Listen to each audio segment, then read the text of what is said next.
Lead. I would like to call the Select Board meeting to order. Let us stand for the Pledge of Allegiance. I pledge allegiance to the flag of the United States of America, and to the republic for which it stands, one nation, under God, indivisible, with liberty and justice for all. All right, thank you, everyone. Welcome to the Select Board meeting, Tuesday, February 4. Is there anyone that would like to share ideas, opinions, or ask questions about town government? Hearing none. Moving on. Staff appointments. Tonight, the board will consider affirming the town manager's appointment of Kaylin Chanel and Aaron Basler as senior library assistants. Mr. Kamalu. Yeah, quickly through the chair, I am respectfully asking the board to affirm the appointment of Kaylin Chanel. Where's Kaylin? Yeah. Is it Kaylin? Kaylin. Yep. Kaylin. Yes. Well, all three of us up? Yes, please. Yeah. Kaylin. She's joining the town with 4 years of experience working in the Children's Services Department as a Children's Services Librarian for the Bolton Public Library. She also was the Sales and Marketing Associate for Barefoot Books, Cambridge, Beacon Press, Boston for 1.5 years. Also a Book Flow Associate at Barnes & Noble. She has a BA in Writing with a minor in Cultural Anthropology, great anthropology, and MA in Writing, Literature and Publishing from the Emerson College. When we spoke with your references, they told us that you are always willing to take on new challenges, and quite frankly, it is going to be a very exciting challenge here in Hopkinton. You have experience working in a busy library, dealing with patrons effectively. You also do this with grace and charm. That's what we were told. You have very strong technical skills and were described as a fantastic team member who is bright, positive, outgoing, and a very flexible problem solver. That's Caitlin. Moving on. All right. So, hold up, Mr. Kamalu. So, Kaylin, why don't you tell us a little bit about yourself, stuff Mr. Kamalu hasn't, and then we will, if the board has any questions, we'll hit you with one question each, and then we'll move on. Okay. Yep, I've been the children's librarian at the Bolton Public Library for just over 5 years now. I live in Mendon with my husband and our 2 daughters and our 3 cats and our 3 chickens. And so I'm excited for this opportunity because I'll be a lot closer to home, and it's a beautiful library, so I'm very much looking forward to this next step. Great. Mary Jo, do you have anything? Yeah, I just want to ask, what sort of programs for children would you initiate? I put a lot of work into the summer reading program, and which I've been building, and we have a lot more kids coming and participating every summer, so that's a lot of fun. So that's a big part of my job. A lot of craft programs, STEM programs, family movies, maker days, part of the big maker movement, getting families together just to create using different types of materials. Do we still have the Story Hour program? Yes, Okay. we have, in fact, we've just expanded it. We've shifted one of them from a toddler to a baby story time so that we're serving a broader range of ages. I always enjoyed that Yes. with my kids, so. Thank you. So I guess Bolton's loss is our gain. Any particular achievements at the Bolton Library that you'd want to initiate here?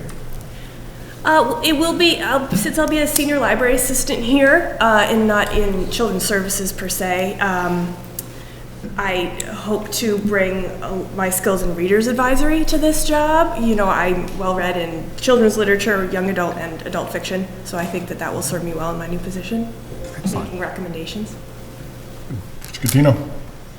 I just want to say I'm so glad that you picked Hopkinton because my wife for the last few years after we opened the new library kept saying, okay, so when are we going to expand the weekend hours? How about Sundays? I want to go there on Sundays. The kids want to go there on Sundays. So I'm just, just thank you for staffing it up. I'm really glad that you're working well with the budget, and so that we're able to expand the hours and use that gem that we have across the street. So really, thank you. I see your resume right here and your cover letter. You've covered everything that we're already asking, so thanks so much. Thank you. So my senior parliamentarian, Mr. Herr, is a little under the weather tonight, so normally... Banish me to the end of the table. Normally he likes to... Normally likes to talk, but we're cutting him off today. So, you have anything? If you don't have anything... I'm good, I think it's great. I'm good, Welcome. too. Great, thank you. Thank you. Ms. Basler? Yes, sir. Bassler with an S. S, okay. Mr. Kamala? Yes, welcome, Erin. Thank you very much, sir. Yeah, she has worked for another beautiful library, Wesley Library for 2 years, as the assistant circulation librarian. 3 years you have been a freelancer. You were a freelancer for the Telegram and Gazette. And also you volunteered for 1 year for the Attleboro Public Library. That's correct. You have a BA in English from the Worcester State University. You are currently working on your Master's in Library Science at Simmons University. Your references cited your excellent customer skills. They described you as personable, professional, and approachable. They also spoke highly of your experience developing professional communication skills, noting that you have done so effectively with diverse communities, and that you don't get easily flustered or stressed when library is busy. We will keep you busy here. I look forward to it. So, Erin, why don't you, same thing, just tell us a little bit about yourself? Okay. Yes, I have worked for the Wellesley Free Library in their circulation department as of now 3 years, actually, this coming month. I have had wonderful experiences working not just at the main library, but at the 2 branches where I get to experience a variety in patron diversity, from very small children to elderly patrons to young adults to parent-aged individuals. I have helped at my time at the Attleboro Public Library volunteering. I had the pleasure of aiding the children's department in creating summer teen programs and helping to run them that were well received by the population as a whole. And as you said, I have worked as a freelance reporter for a number of years, which has given me a lot of wonderful opportunities to interact again with a wide variety of individuals, learn their stories, and learn how best to approach every single situation with patience and an open ear and an open heart. Excellent. Mr. Nasrullah, would you like to start us? Yes, so I see that you're freelance correspondent with the T&G. You're still doing that? Yes, sir. I'm also doing it, replicating the police and fire logs with the Landmark as of this few months ago. Excellent. And the new Worcester Spy? Could you elaborate, please? Does that have Yes. something to do with your police logs?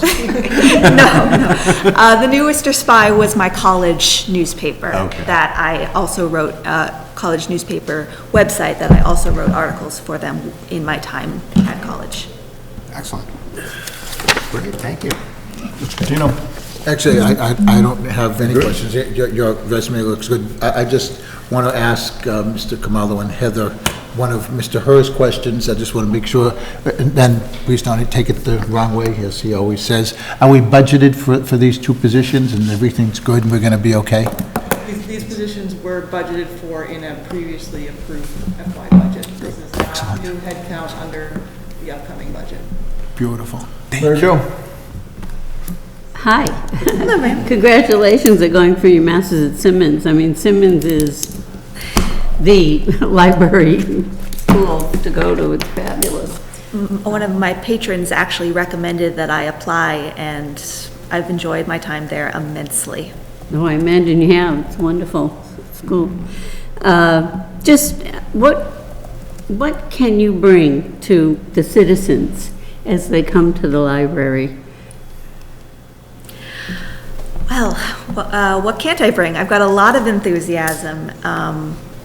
I love to be helpful in any way I can. If a patron is coming in looking for a specific book, if they're looking for a recommendation, if they need assistance in knowing where to go, I'm happy to help in any way I can. I'm also very good at not taking things personally when a patron comes in is in a bad mood or is having a bad day. I figure the best way that I can handle customer service in this manner is to meet them with as welcoming a disposition as possible and fulfill my duties as best I can. I like to interact with absolutely everyone that I meet, and I have a lot of wonderful ideas to leave patrons feeling satisfied as they leave. Thank you. All right, so, Mr. Kamala, what do you need from us? Motion to affirm the town manager's appointment of Kaylin Chanel and Erin Besler. So I'd like to make a motion to affirm the town manager's appointment of both Caitlin and Erin as senior library assistants. Second. Second. Okay, any further discussion? Hearing none. Okay, all in favor? Aye. All opposed and abstained? Carries. Thank you. Welcome aboard. Thank you.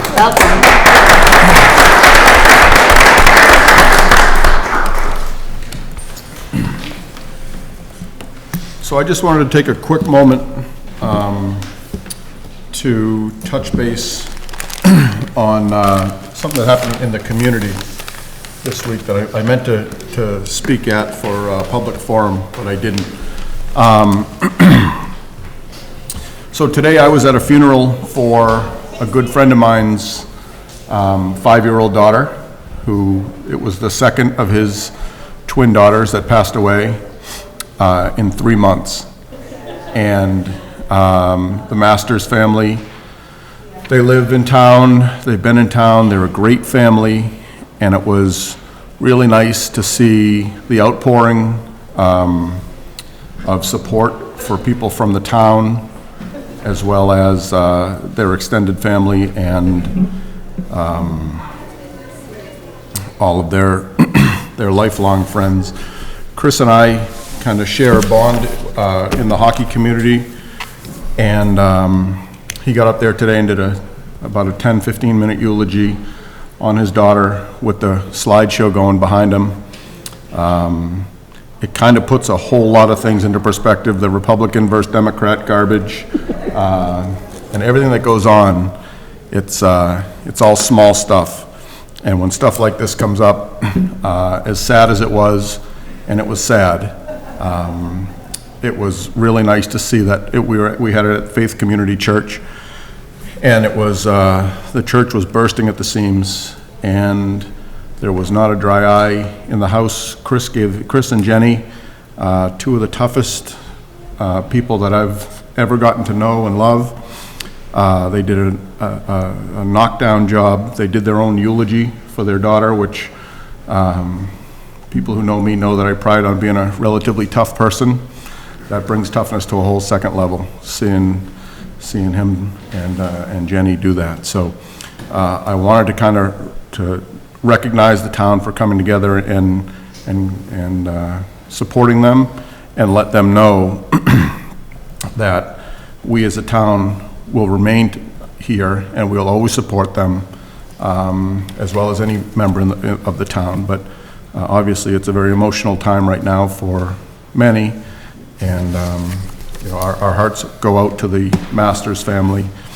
And I'm going to stop there because I'm not going to start crying again.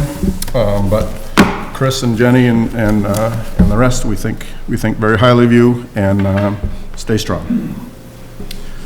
So that said, let's move on to, we have a consent agenda. The consent agenda items are to approve the January 21 minutes and accept the resignation of Jim Siriello from the Trails Coordination and Management Committee. Would any member like to break the items out for a separate vote? Okay. Would you like to break out the Jim's Villa, please? Go ahead. Okay, so I would request a motion to approve the Minutes. the minutes. So moved. Second. Okay, any further discussion? Hearing none. All in favor? Aye. All opposed? Abstained? Yeah, I just want to just take a second just to thank Jim. Jim's been involved in a lot of committees, and really, he was on Zach with me for several years, and he's a great contributor and really has done a great job. And I just want to make sure that we thank Jim and wish him the best. Thank you. All right. So I'd like to make a motion to accept his resignation. Second. Okay, any further discussion? Hearing none, all in favor? Aye. All opposed? Abstain, it carries. Thank you. Parade permit, Michael Lisnow Respite Center, Harvest Ride for Respite. The board will consider an application for a parade permit from the Michael Lisnow Center for a bike ride fundraiser on Saturday, September 26th, from 9 a.m. to 5 p.m., beginning and ending at the Elmwood School.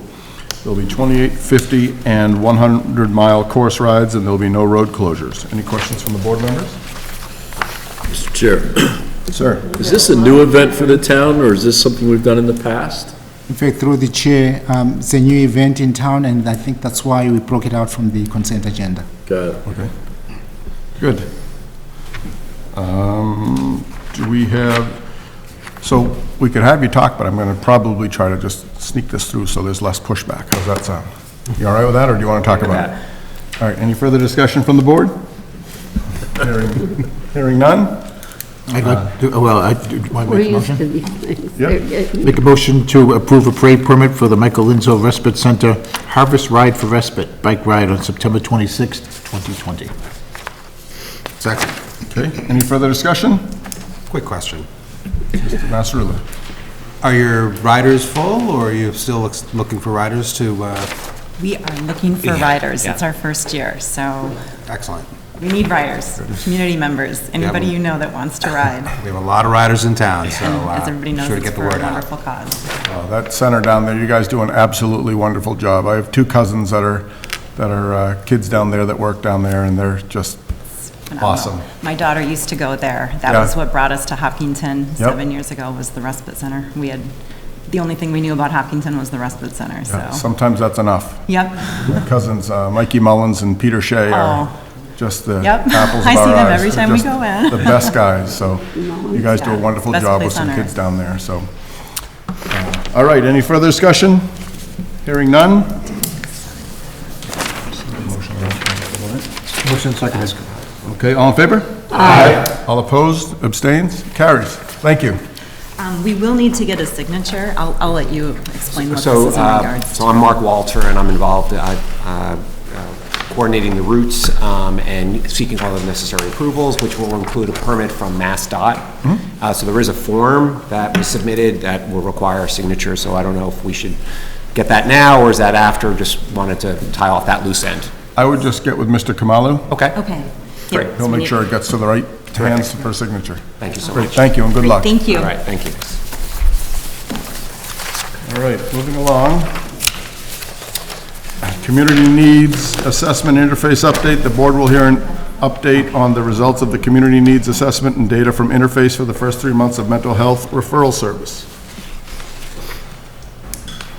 Abby Rosenberg and Don does it just Don Miller or Don Alcott Miller? All right, just Don. It's Dawn. I'll answer anything. It's a pleasure to see you again. Hi. Hi. So I just wanted to give a really quick update on the community mental health needs assessment that Mental Health Collaborative did in collaboration with Hopkinton Youth and Family Services and Boston Research Group. So we had 480 adult respondents, and I think the highlights of what the community members shared are just 78% of respondents mentioned stress and anxiety as top mental health challenges. 81% of respondents are very or somewhat interested in learning about mental health, so that's kind of the basis of our program is mental health literacy. And 20%, 1 in 5, so they were like less likely to ask for help due to stigma, and they really want more education so that we can hopefully decrease the stigma. So we're just really excited to offer not just our schools, but our community mental health literacy programming for free in Hopkinton. So I'm just excited for that opportunity, and wanted to just also say that, interestingly enough, I got a call in my practice today of a woman with a 16-year-old who was in tears because no provider has called her back, et cetera, et cetera. No one takes insurance. And I had the interface, is that what it was? Yeah, interface card, and gave her the number, and she was so grateful. So I'm going to hand this over, but I'm very, very excited about that Hopkinton has, taken on this service. And we're grateful to Abby.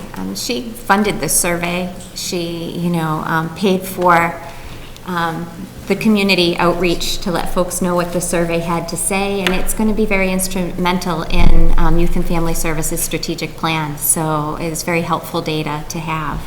When I was with you just last Thursday, I shared with you about the interface referral service and how 39 residents within 3 months received support through this survey. So I won't go over all that again tonight, except to say that the bulk of them were kids. And we're just really excited that in the newspaper on the Hopkinton Independent on February 12th, there'll be the insert so that everyone who gets a paper will also learn about interface. And there'll be a story about interface in the paper on that date as well. And so the Coalition, Hopkinton Organizing for Prevention, they're trying different methods, different means, every month or so, or every couple of months, to try to get the word out to the community that this resource exists. So we're just really pleased to hear that another person got turned towards it again today. And just as another update from our office, we started back in December with suicide prevention training called QPR, Question, Persuade, Refer. And the first group that received this training was the first responders in town, so fire, police, and then we invited public health as well, because they walk into some situations that can be tricky. And so that first training for first responders is a 3-hour training, because they do something very special for them, because they're exposed to more trauma than the rest of the population typically. But we're happy that moving forward, the senior center and library and the rest of the town employees will receive a 1.5-hour training should they choose. Nobody's forced to attend, it's optional. And QPR is question, persuade, refer. It's like CPR, only it's a way to lead somebody who might be having a mental health challenge to treatment. So it teaches the folks who are trained how to question someone if they're concerned for them, how to persuade. They're trying to change that language. I don't think they ever will because of the catchy nature of the P in CPR. But persuade sounds almost manipulative, but it's actually joining them and bringing them to treatment. And the refer is, how to refer someone for help when they need it. And so it trains residents to be gatekeepers. So our final round of training will be to open up to boards and committees and then the general public. So we've tried to be strategic about how we're rolling out QPR, and it was through an earmark, yet a second earmark we got very generously from Senator Spilka's office for mental health and prevention around mental health issues. So we're really excited to be rolling that out slowly through the community and getting word out to people so everyone can be a gatekeeper who wants to be. And really all that means is to know what to do when somebody you care about, you have a question about how they're doing. Or like you're in the line at the supermarket and should you choose, you hear somebody say something that causes you to second guess what they're talking about, be able to turn around and say, how are you? Are you okay? Mm-hmm. And that's what most folks communicate they're looking for. When they're really hurting, somebody just kind of stopping them in their tracks and saying, are you okay? And then if they say no, knowing what to do beyond that, not being as frightened to have that response. So that's the updates from our office and what we're doing around mental health and some of the big heavy-hitting issues about folks really seeking treatment and desperately needing it. We're really pleased within the community that the schools have led the way with really publicizing this and getting this resource into parents' hands. So thank you. Thank you.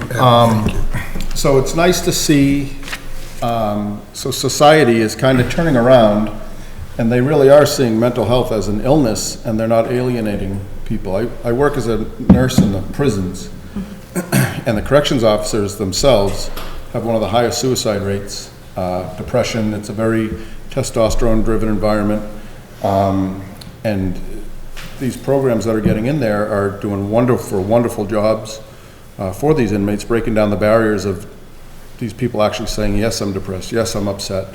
And then just, society in general. Metro West Medical Center Natick is now morphing to all mental health and psych. So, it's a service around here that's much needed. Like around here you have McLean and Mount Auburn and Clinton and Gardner, and that's it.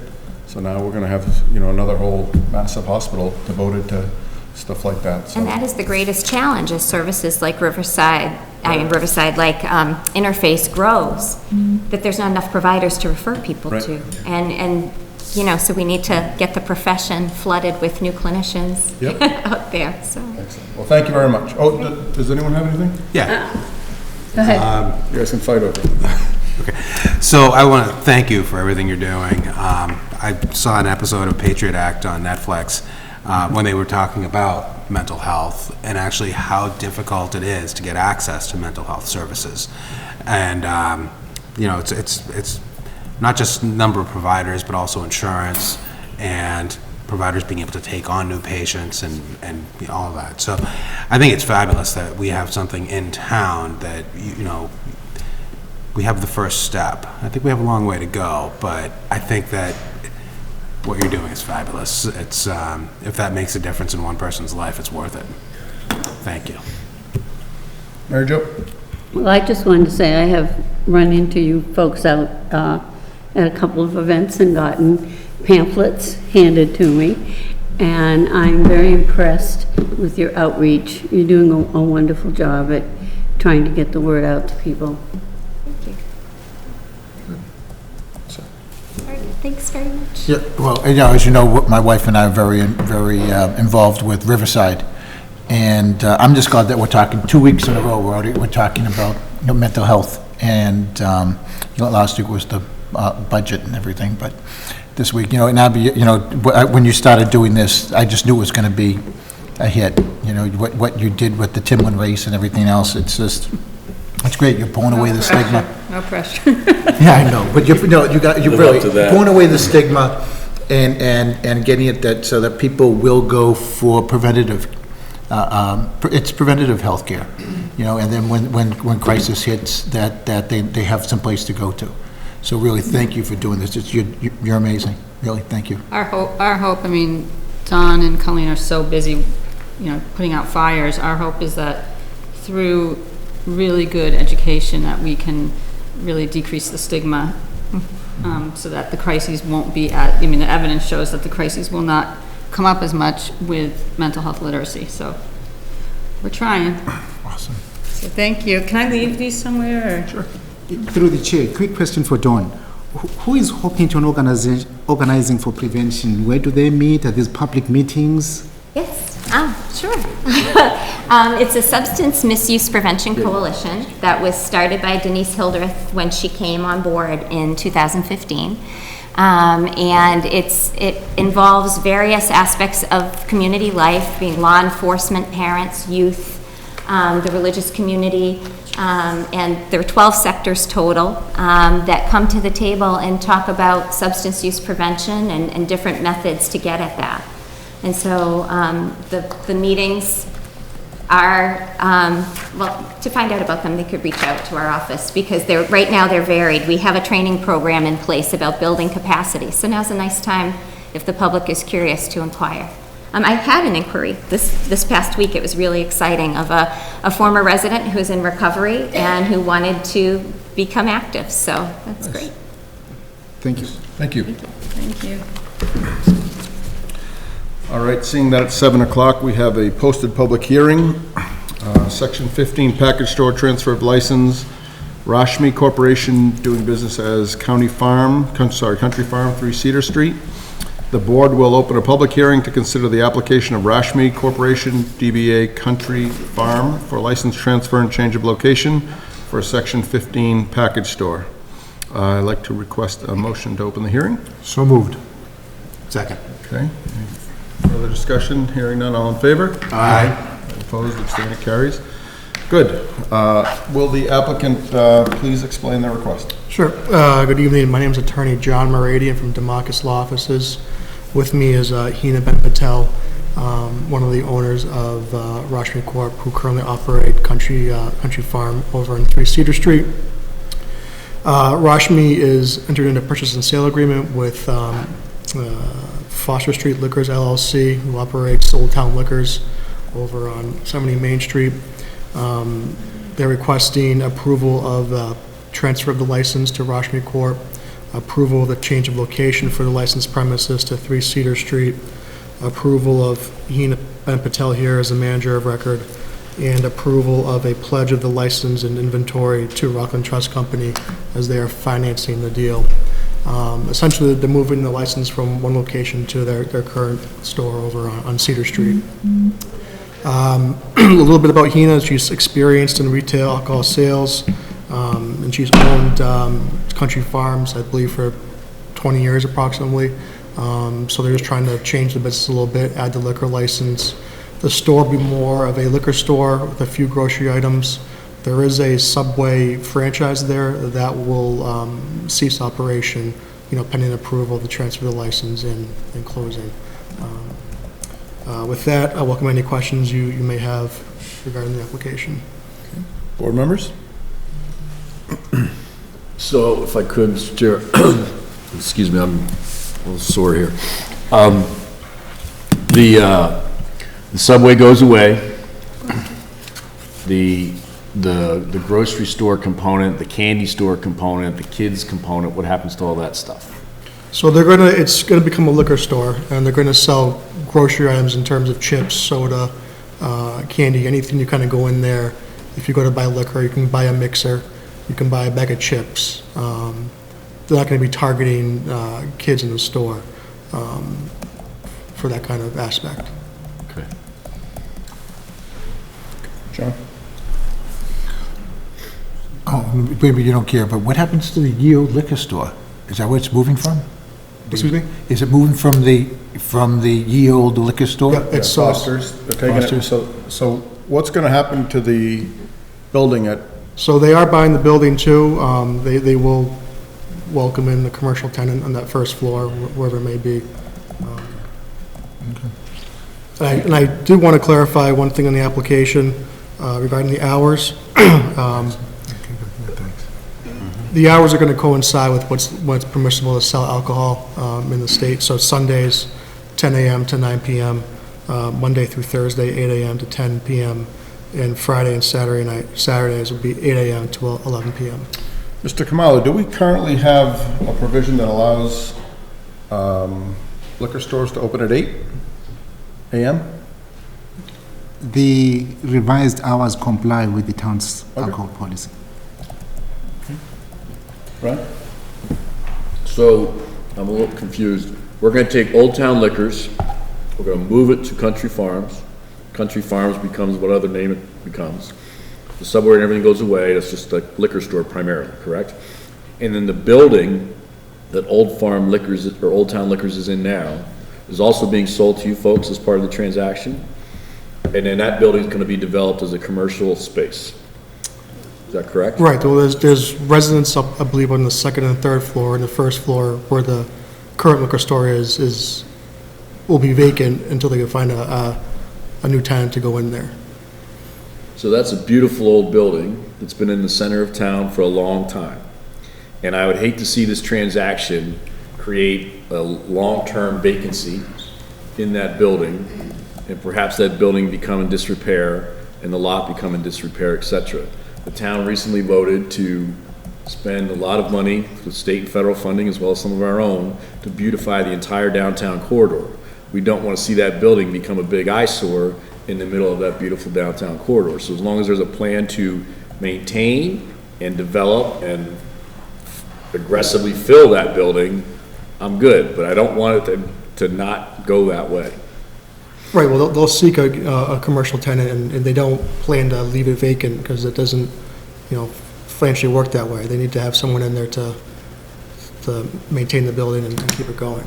I assume that there's a note on that building as well, and the bank's Right. gonna wanna make sure there's a tenant there too. So Right. everybody wants that filled. I mean, Everyone wants it I wanna filled. make Sure, everybody's clear, we want that filled. I will not sit vacant, for years or the, One more quick one. Go ahead. So, and this is the layout that you're planning on having Yes. for the liquor store? And there's sufficient room for people for ADA compliant and everything for taking that through? Okay. Mr. Kamal, this is a full liquor store, correct? This is everything, not just beer and wine, this is Yeah. a full liquor store. Mr. Nasrullah, do you have anything? Yeah, Mr. Kamalo, I didn't think that we had liquor stores opening on Sunday at 10 a.m. We do. We do? Okay, yeah, all right. That was my only question, was, are we allowed to sell liquor that early in Massachusetts? There you go. No, I just have a comment. I will very much miss a country farms in this town. Since Colola's went out, a lot of people have kind of been depending on that for bread and milk and all of those accessories for their daily homes and whatnot. And from Cedar Street West, we have 5 liquor businesses. From Cedar Street East, we have none. And it just seems like the town it's all one-sided on one side of town. And I don't know really that we need another liquor store in the downtown area. So, I'm not sure we do. just not to be a contrarian, but Yeah, we're not gaining, they're not adding a liquor store, they're just moving a liquor store. right. So, if anything, they're losing a suburb. A much bigger location, yeah. So, Mr. Kamalo, the application that falls into the 4 corners of everything that we need through the requirements of our town? Yeah, through the chair, we did circulate the application to both town permitting offices as well as town council. To date, we have not received any adverse comments. So really, regardless of what our thoughts are on it, our hands are kind of tied. It is what it is. So, so this is a public hearing. I will now open it up to public comment. Is there anyone from the public that would like to say anything? You can say something, Marty, sure. From here. Oh, from here? Oh, can I do it from here? No? Fine. Thanks for asking, huh? Margie Wigan, 8 Apple Tree Hill Road. I just want to say that these nice people have been speaking to me for years about the eventuality of having a liquor store. So I think it's great, especially because we're not gaining a liquor store, we're just moving a liquor store. That location seems to be off the beaten path and a better parking situation maybe. I know sometimes people park in the post office lot, but I think it's a good idea, and I really think they deserve a chance to have this work for them. Thank you. Thank you. All right. Hearing no other public comment, I will request a motion to close the public hearing. So moved. Second. Okay, any further discussion? Hearing none. All in favor? Aye. All opposed, abstain? All right, so Mr. Catino, I will entertain a motion. You? Sure. I'd like to make a motion to approve the transfer of license and change the location of Section 15, all alcohol package store for Rashmi Corporation, doing business as Country Farm, at 3 Cedar Street, with the hours of operation Sunday 10 a.m. to 9 p.m., Monday through Thursday 8 a.m. to 10 p.m., and Friday and Saturday 8 a.m. to 11 p.m. Second. Okay, any further discussion from the board? Mr. Chair, Yes, sir. the current owner of Old Town Liquors, or whatever it's called these days, Yeah. you are Foster's comfortable with Liquors? this transaction as been described? You say something? Are you comfortable with the transaction? Yes, I am. And it's gonna be good for the town, I guess. Because it's gonna open to one other tenant space for the community, and plus it's a nice family man, knows in town for 20 years. And you have other 2 liquor stores, it's gonna bring the prices much better than because it's gonna buy in bulk, and I think good idea. Thank you. Thank you, Mr. Chair. You have 2 other liquor stores? Yeah. None in Hopkinton, right? No. All right. All in favor? Aye. All opposed? Abstained? Carries. Thank you. Thank you very much. Congratulations. Oh, The other motions? is there another motion? Oh, the motion for the Hina as manager of record. Pledge, yeah, for the pledge, yeah, for the pledge as well as the manager. No, I don't have another motion here. Yes, for the application. On the application.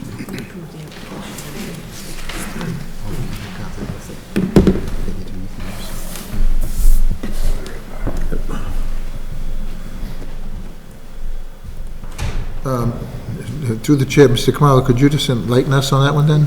Yes, the chair may accept a motion to approve.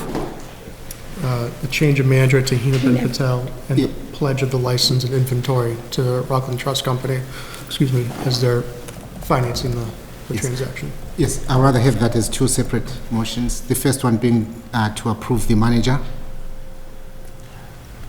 Okay. Okay. Yeah. I move that we approve the change of manager, Second. As stated? as stated. Yeah. Stated. It's written here. Okay, any further discussion? Hearing none, all in favor? Aye. All opposed, abstained, it carries. And the second motion? To approve the pledge of license. License and inventory to Rockland Trust Company. Okay. So moved. Second. Okay, any further discussion? Hearing none, all in favor? Aye. All opposed, abstained, it carries. Thank you. Thank you very much. Thank you, Mr.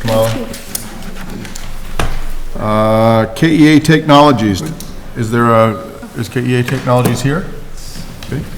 The Select Board will hear from representatives from Kea Technologies relative to proposal to locate a cannabis testing laboratory at 86 South Street, which requires a host community agreement with the town. Good evening, gentlemen. Good evening. My colleagues. So my name is Bud Zauk. I'm the founder and president and CEO of Kea Technologies. I'll give you a little bit of background of who Kea is and what we're trying to do. I started Kea back in 2015. We're a small business with about 31 employees in Marlborough, Massachusetts. One of the primary projects we've been working on for the past 10 years, even before I started, was developing in-vehicle alcohol detection. This is a program funded by all 17 automakers and the federal government. And it's the purpose of it to have in your vehicles, as you're in the next probably 4 to 5 years, an alcohol sensor that can detect whether someone is above the legal limit or below the legal limit, and then whether they allow them to drive or not. And obviously, and that's one of the areas that we've been working on, including rail safety and technology. And part of what we have also at Kea is an ISO-accredited alcohol testing lab where we test the breath alcohol devices, things like BAIDs that are used for enforcement or breathalyzers. Obviously, we all know that cannabis is legal in Massachusetts and is legal in multiple states, up to 32 states today. From medical to recreational. So the next big holy grail is developing in-vehicle cannabis detection. And to that end, what we wanted to do at Kea, we established a separate company because we do federal work. We can't have any cannabis tie-in, that's A to Z. And the purpose of A to Z is to do cannabis testing and to do cannabis research and development. And the concept is that over the time, as we're collecting that data, it feeds the development at Kea for cannabis detection, in-vehicle cannabis detection. So that kind of is an overview of what we're trying to do at A to Z, essentially. And we're seeking to enter into a quote host community agreement, an opportunity to enter into a host community agreement with Hopkinton. Maybe a little bit of clarification on when we talk about cannabis testing. We're not talking about holding any significant quantity of cannabis. This is very, very small, minute amount of cannabis. When the cannabis sample comes in, the state requires that every grower tests every 10 pounds of cannabis for multiple things like heavy metals, pesticides, terpenes, different chemical that can be present in the plant itself, but as well as the edibles that they sell. And then before a dispensary can sell that product, they have to have the sticker or the label on the product that says it's passed these requirements. So essentially what the testing lab does is picks up the sample, or a sample gets delivered securely by a discrete small van that has cameras inside with 24/7 monitoring, as well as 2 drivers. The samples are immediately extracted, what's inside the sample is extracted, and the sample itself is disposed of, and then it goes through multiple chemistry machines, from high-performance liquid chromatographers to UV analysis and all types of different analysis. And then once, it's essentially a barrel that you fill, a small barrel that you fill with a disposed sample, that's disposed of according to the CCC, the Controlled Cannabis Commission requirements. So there are regulations when it comes to security, transportation, and maintaining what's inside the facility as well. And at no point does one person that touches the sample when it comes in will touch it as it's being disposed. Everything is scanned and tracked from the moment the sample comes in to the moment it's disposed of. So that's in a nutshell what we're seeking. Mr. Kamalo, do you have anything to add? At this point, no. Thank you. Or Fred? I have a question. So how much product would be on site at any one particular time? Less than what's allowed to carry. Okay. So if there's a grower who's growing 100 different strains. Yes. And he sends 100 different samples. Correct. How much would be on site? So it also depends on what we can take in, right? So 100 different samples would not be able to respond at that pace. So it's, typically it's a sample out of every 10 pounds of the product, and it's a small sample. It's a very minute sample that gets extracted and disposed of immediately. So as soon as the sample comes in from the vehicle, it gets extracted and disposed, and then the extraction starts going into the various machines. So it's very small quantities that we hold at a time inside the facility. So you would never have more than, say, an ounce or a pound, or, it would always be... Pound is way high. Okay. In ounces. Okay. Could you describe your security measures? Yes, absolutely. So 24/7 surveillance cameras, key card access restrictions, backup alarms, everything is battery backed up. We have failure notification for the system itself. We'll have perimeter alarms and perimeter surveillance videos, as well as interior surveillance videos, and badge security access. And even within the badge security access, there are certain areas that only certain people are allowed in, so their badge will only work on those certain locations and not other locations. Okay. And you'd be testing both oils and flour? Yes. Any product that contains THC, basically, and that's a requirement of the CCC. But it wouldn't be like an actual, say, an edible that you're testing? It would be the raw materials, or you would be testing the actual? We would be testing the actual edible. Okay. We'll be extracting out of the edible samples and then disposing of it. Okay. Thank you. Mary Jo? Well, I'm going to be a little naive here because I don't really understand. You're going to get very small quantities. Yes. And you're going to test those. Yes. And then what's the process? The person selling it gets an okay from you? Yeah, so what we do is essentially a certificate that goes to the state and to the grower that this sample complies or doesn't comply with the state. So the state has requirements. So for example, pesticides, we have 9 different pesticides that we have to test with. Frankly, if we test our food as much, it would be fantastic. But we have 9 different pesticides that we have to test. You have to test the product against. And only certain percentage of those different types of pesticides can be allowed. If it exceeds that, then the product is rejected. It cannot be sold. If it's within those limitations, then the product can be sold. So a certificate goes to the CCC, and then it goes at the same time to the grower, and they're allowed to sell it in a dispensary. So the grower is sending you this little teeny sample? Yes. And you're certifying that little teeny sample? Correct. Who then is checking on the grower to make sure the rest of the marijuana So is the part of control, that sample? yeah, the I mean, they could send you a sample they know is fine, and be growing something else. So Absolutely. So all that process is pretty controlled by the Controlled Cannabis Commission. I'm Okay, not, I can't commission. speak on the behalf of the growers, because that's not, what we know is we used to get a sample out of 10 pounds of what they produce, and the CCC says it has to be tested at an independent testing laboratory, and that's the key. We have to be independent, So you are. and we have to be ISO accredited, which is a pretty rigorous accreditation on the quality of our equipment, our processes, our machines, and our testing. It's a chemistry lab, primarily dedicated to testing a product. I can shed some light on that too. Yes. So the driver, the transportation company will go in and the grower will give them the option of where to pick from in that sample. Yeah. That's grown. It's totally random. Okay. Mr. Catino? Yeah, I really appreciate your presentation.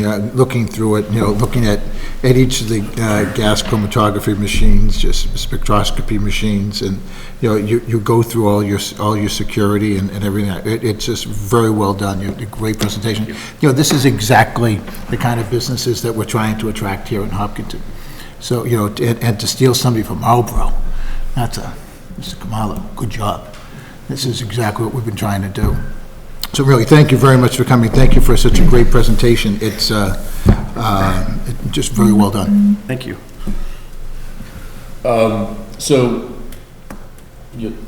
Hopkinton had a ballot initiative or a question, town meeting, I don't remember exactly how we made the decision, but we had a decision in town about retail sales and growing in the community, and it failed overwhelmingly.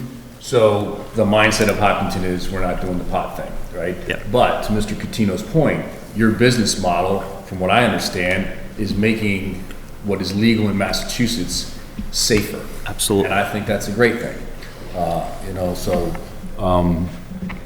I'm glad that we can, and I think our bylaws support this type of business coming to our community even after we voted down retail sales, growing, et cetera.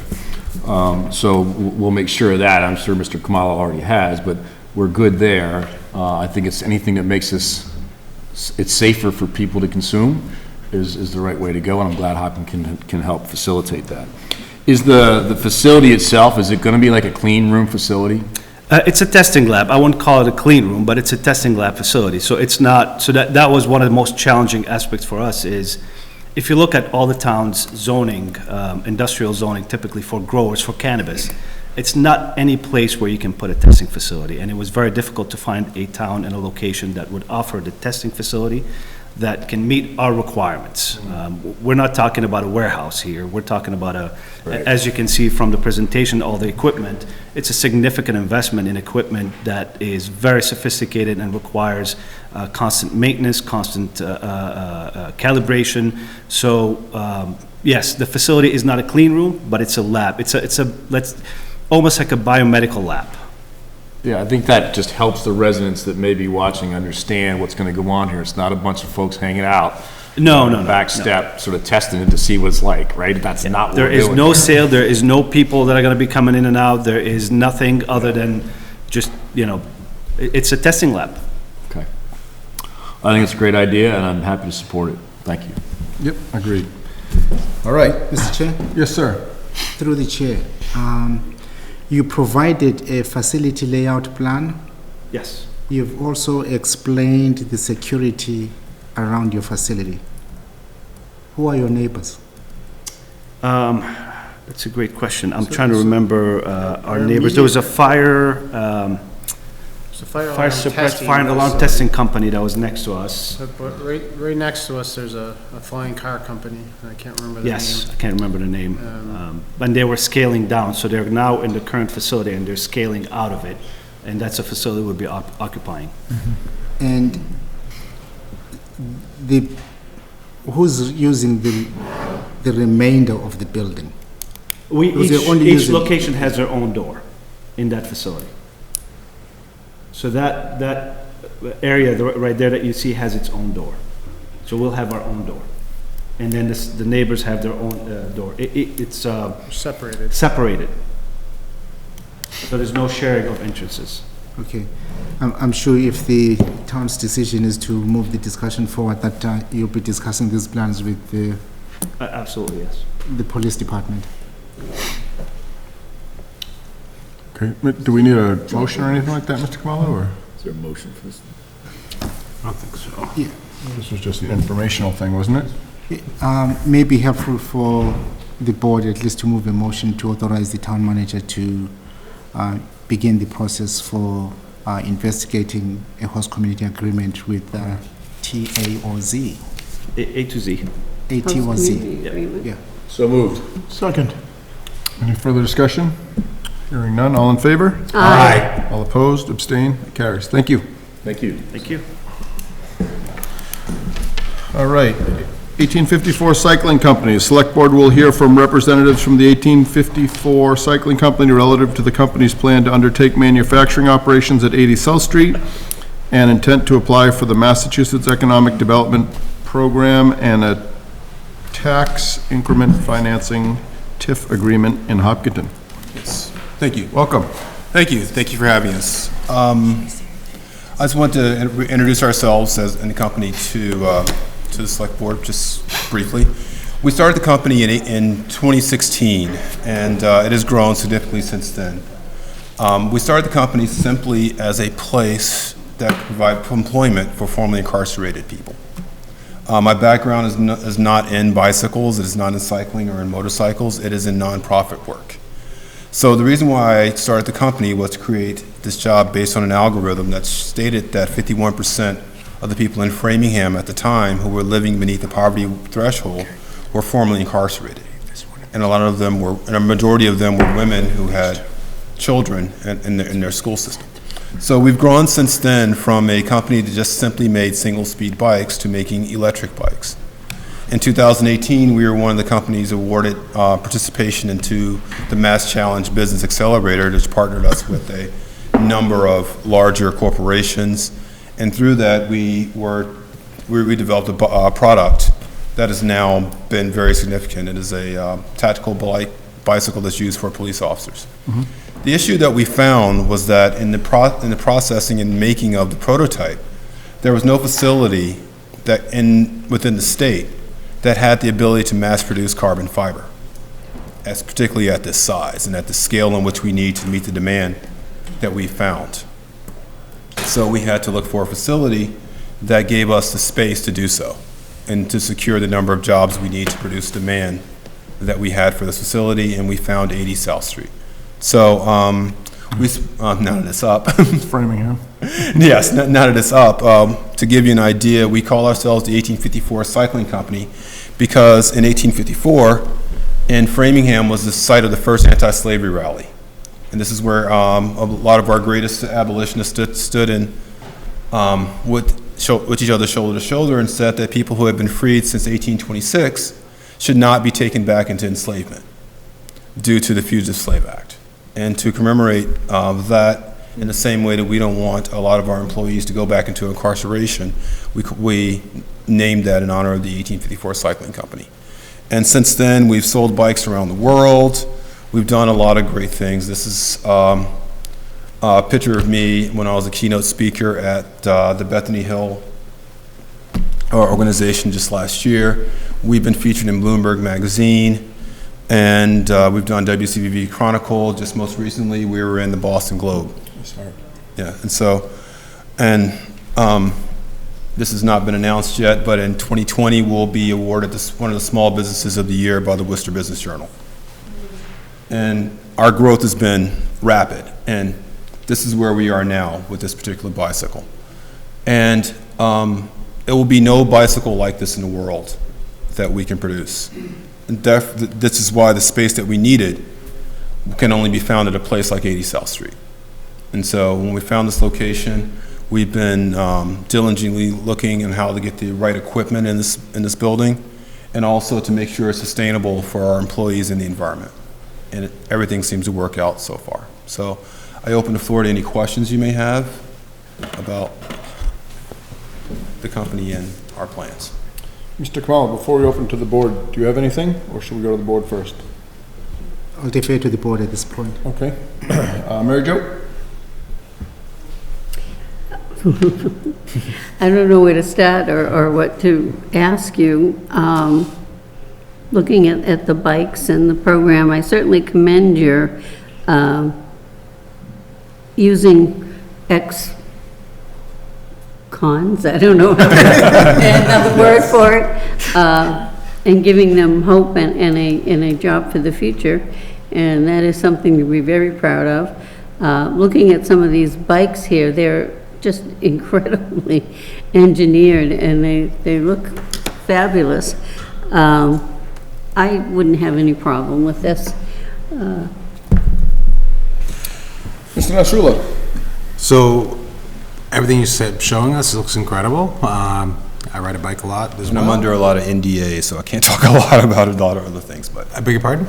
There's a lot of non-disclosures that we had to file, so there are some Okay. things we can. So the bikes look incredible. The business plan sounds incredible. I welcome you to the town. What other kinds of what other kinds of bikes would you be producing? Is it just the ones that you're Well, getting our goal in the next 5 years is to actually complete directly with Harley Davidson. Okay. We would love to produce motorcycles and motorcycle chassis using some of the same technology of communications between bicycle, officer, and its vehicle. And we have the engineers and the other backing from other companies involved that we believe this is going to be very possible within the next few years. However, our growth is predicated on having a building such as the one at 80 South Street. Great. Good.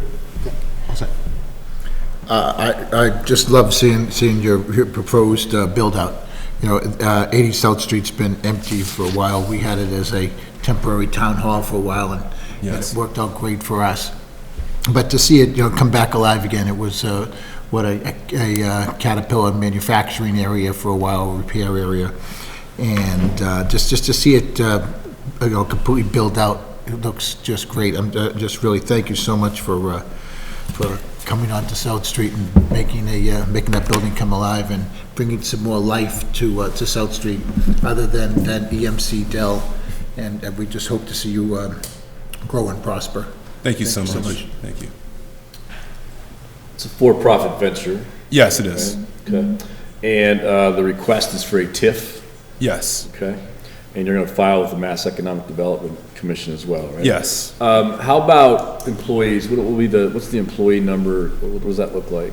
Well, right now, we're looking at, for the first year, 42, but only 16 of those being formally incarcerated, as we will need to get started with the robotics and the engineering and that side to actually facilitate how we will train the employees that come in to actually do the manufacturing and working with robots, because there's a 6-month process that's going to, with ISO certification and other things like that, before we can bring in and make sure all of our employees are ready for the programming challenges, working with robotics and the advanced manufacturing capabilities that we will have at that facility. What do you see as the high-end number for employees in the future? A high-end number will be 146. 146, so that's budgeted and planned out. Yes, that's pretty. I mean, that's a great number of employees coming to the area, and I think it's an excellent idea, and we've done TIFs in the past. Some have worked, some have not. We make sure that the TIFs now that we put forward have clauses in them that if it doesn't work for whatever reason, that the company, the grants that we gave, or the lack of billing, or whatever, I'm sick tonight, that's why they shut me down here. I can't even think. You know what I'm saying? What the clawback, if you will, yes, we need to have that in place. Yes, because the town has done this in the past, and we've lost a significant amount of money. Understood. So we've learned. So please understand that will need to be in there, Mr. Kamala. I'm sure we'll work with you on that. But I think in general, TIFs, if done the right way, can benefit both parties. Yes. And we want to support businesses coming to town, and we want to support you with some kind of TIF, but we have to have it be a sort of partnership. Yeah, understood. And one of the only things that would prevent us from bringing in 42 within the next calendar year would be the ISO certification. Sure. That would be the thing that we'd have to bring in, because there's a certain certification with this advanced carbon fiber manufacturing that we're doing. It's not the same as the layup process in the goop. It's an actual robotics machine that does this, and that's a whole new territory we're crossing. No, that's great. So, I guess I will be kind of the wet blanket on this. My goal would be, as a selectman in this town, is to fill South Street with businesses that turn our economy more vibrant than it already is. Your business plan sounds pretty good. Concern that I have for the town, obviously, you don't core your employees. Excuse me? You don't core your employees? Yes, in fact, we have a meeting on the 20th with the Worcester County Sheriff's Department. Yeah. We're partnering with them, we're partnering together to actually train specific nonviolent employees. Because one of the problems that we would have if we did not core our employees is mixing employees who maybe have suffered some trauma while incarcerated. And we don't want to bring in employees who may be a danger to other employees within the organization. So it's kind of a mandatory thing, because we don't want to create a company culture that's so much like what they've been through during incarceration that it prevents them from being vibrant citizens and residents outside of there. So part of that core information will come during their screening, for instance, for employment. So for your Coreys, for your employees, where do you draw the line for ex-cons? We draw the line at violence first and foremost. So there are certain, how can I say it, transgressions that may have occurred that we cannot have. And a lot of this inflicting violence upon others, particularly women and children, because a lot of those things will bring back other things and expose us in terms of things that may put us in jeopardy for other kinds of things that would jeopardize the business as a whole. Because part of this is that we want to be a success story to show other companies that this is a labor pool from which they can draw on. And so if we're not successful, then this stigma that's over ex-offenders will remain. So we have to draw the line at the employees who are most likely to be benefited, which will require a few interviews with their parole officers and others, but will require a background check that we can ensure their mental stability as well, because we are worried about the mental health of anyone that we may employ. In fact, it is one of our biggest concerns.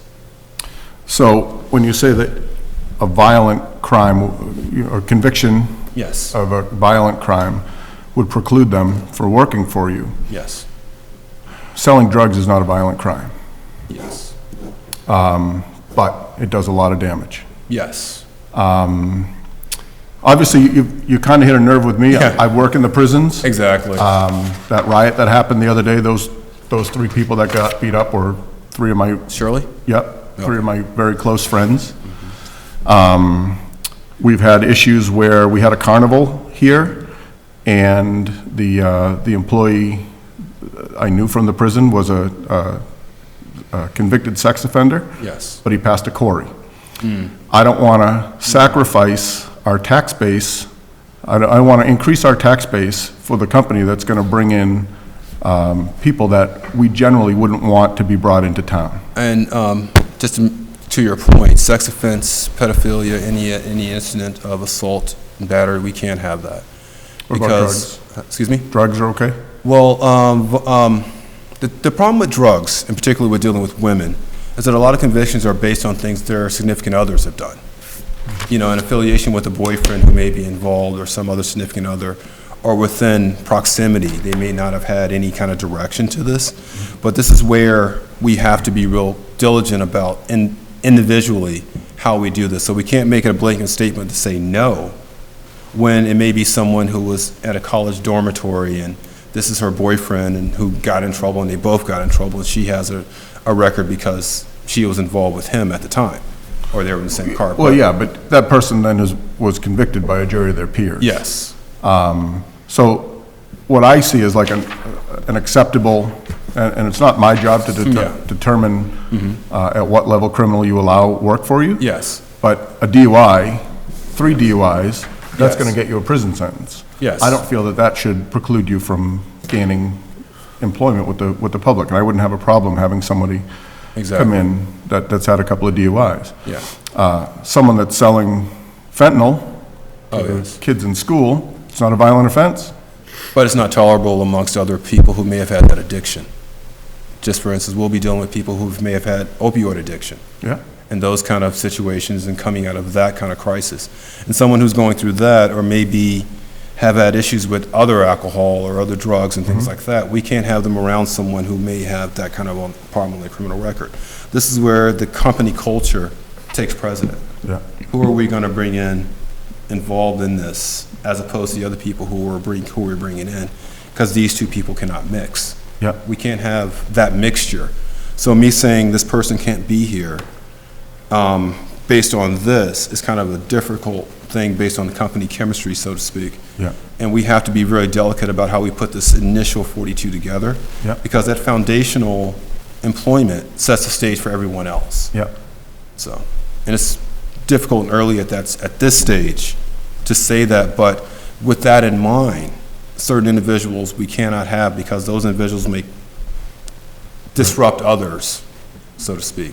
Mr. Kamalo, am I a little bit too into the weeds here? Or are these appropriate questions for me to ask? I think they're, sorry. I think they're appropriate. Yeah. The focus of the discussion is gaining a better understanding of how this facility will operate.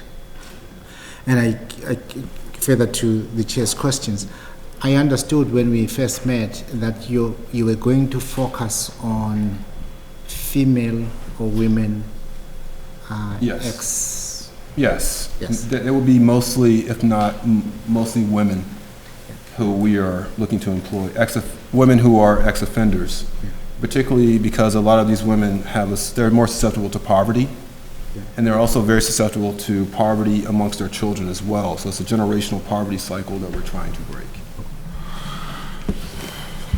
I think they're fair questions, and I think it's a good dialogue to have. Yeah, it is. But I also put myself in their seat as a for-profit entity trying to generate, income for their stakeholders, whoever that may be. Are you guys public? You gonna go public, or? No, privately held. We're not public yet. So there's people that are, gonna have a vested interest in this in a lot of different ways, and obviously a safe working environment is gonna be one of the big pieces of this puzzle. Add to that the Mass Economic Development Committee or Council and their input on something like this, and their desire to drive these types of entities with these types of models, operating models. I think there's a lot of safeguards that are going to be there, not only from the town's perspective and their perspective, but the Commonwealth's going to be looking under this as well. So my concern is solely I'm a parent. I have 2 young kids, and I will parent my kids. I don't need other people to tell me where my kids can and can't hang out. Yes. I know who's right and who's wrong to be around my family. Yes. But if we can eliminate, so the fact that you market your company to cons, yes, that kind of raises a red flag to me. And then, so when you core them, only certain crimes will be tolerated. When you get into the whole con thing, and you're marketing towards that select audience, a massive part of our job working in the prisons is not just having these people that have been found guilty, that are serving their sentence in our 4 walls. We have gang affiliations. Yes. We have, for instance, the Crips and the Gangster Disciples can coexist, and the Bloods and the Latin Kings can coexist. But if either one of them see either one of them, the cross-contamination, you just saw on TV, there were 15 people that went after 3 COs. I don't want that to be 15 employees go after 3 cops. Yeah, and I know that it's easy it's easy for you to say that it's not going to happen. It's easy for me to say that it is. You know a heck of a lot more about your industry than I do, and Mr. Herr's points are certainly well taken. Yes. But for the safety of the town, it just certainly raises a red flag for me that you're marketing towards the cons. Yeah, I would love to break out more of the employee structure of the company, where we are having a lot of safeguards in place for that, not only like company security, but in terms of our internal threshold for managing, the mental health aspects of someone who may be, in that. But we are really going to have to be stringent about who we hire. Because to Mr. Bryan's point, Mr. Harris' point, there's a lot of eyeballs on this, And if we fail, it can not only be catastrophic for the country, but not for our company, but for our, a lot of our stakeholders who want to see this succeed. Because whereas we do have a lot of bad characters out there, we have a lot of well-meaning people as well who just want an opportunity to do something beyond the $7 or $5 they can earn over at Target. You know, so we want to make sure that those people can find a different life or trajectory out of life, and to get to those people is the core of why we exist. Because in the years that we've been doing this work, particularly, well, in the years that I've been doing this work, I've found that for every 10, there's going to be 3 bad apples.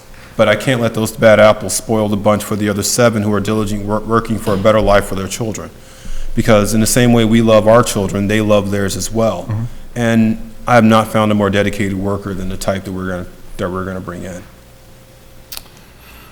All right, well, I think you and I will agree to disagree. No worries. And that's as far as I'll go. I'm not going to drag you through them anymore. But anything on the business? Or? So are we, Mr. Kamala, what do we need? Do you have anything to add to this? Or? Yeah, I think going forward, it may be helpful for us to have a clearer understanding of your partnership with the Sheriff's Office. Yes. Especially with regard to answering some of the questions that have come up. Yes. What I'm looking for from the board is, if the board is so inclined, respectfully, to move a motion that will authorize the town manager and town council to begin discussions with 1854 Cycling Company in relation to their application for a Massachusetts Economic Development Program, as well as tax increment financing agreement in Hopkinton. I'll make that motion. So moved. Second. Okay. Chair, yes. Mr. Kamala, you mentioned town council. It's an excellent point. Has there been any discussion with town council to date about the opportunity? Preliminarily, yes. And was there any concern on the town council's part of any kind? We have not received concerns yet. Again, the conversations are very preliminary. We are yet to discuss the contents of the TIF. We have not seen the basis for the request.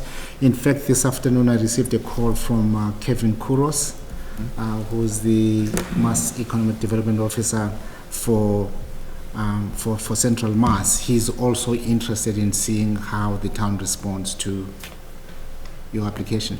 So the TIF, a lot of the TIF language is built around number of employees and things of that nature. So employee hiring practices and so forth, that could all be part of what a TIF could spell out, correct?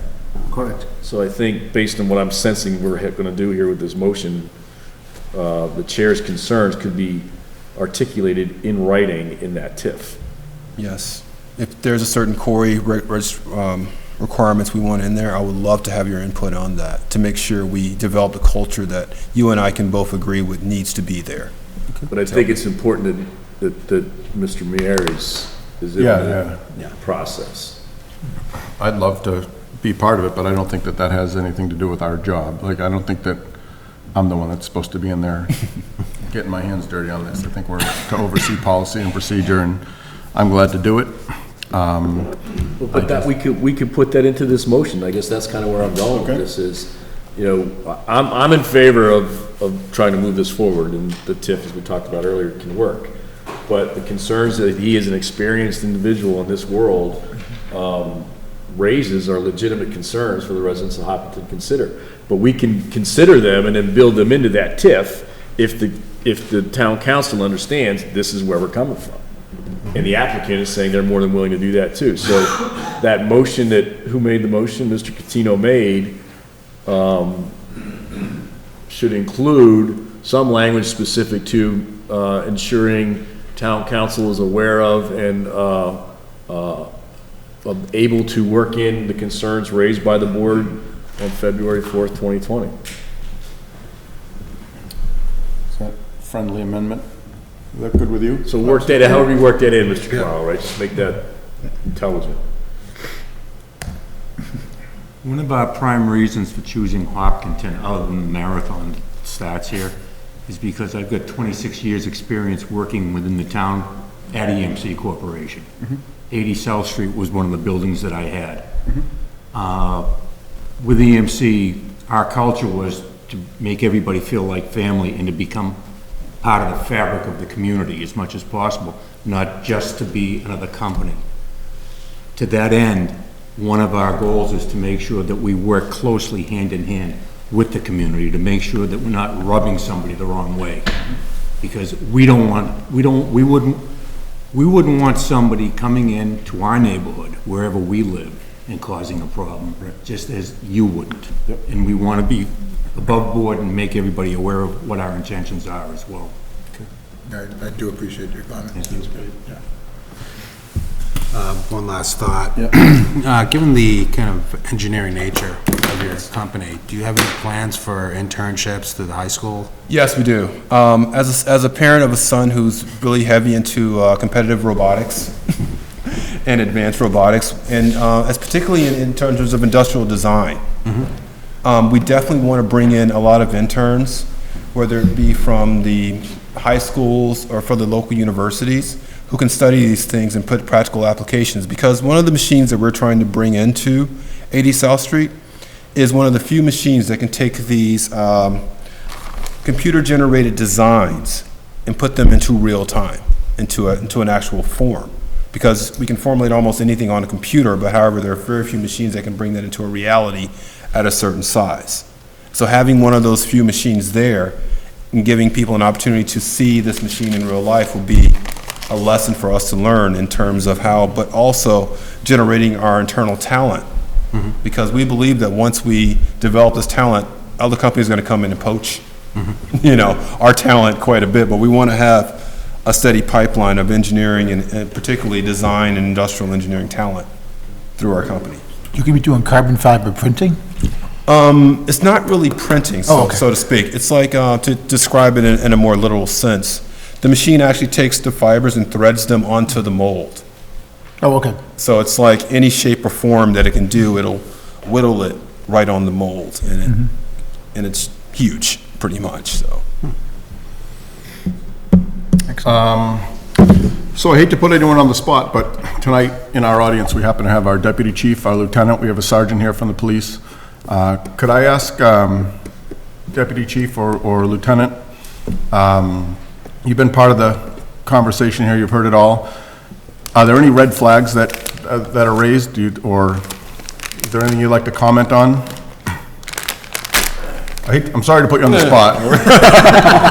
No worries. It's a job to be on the spot. Mr. Chair, sounds like I walked in and you were addressing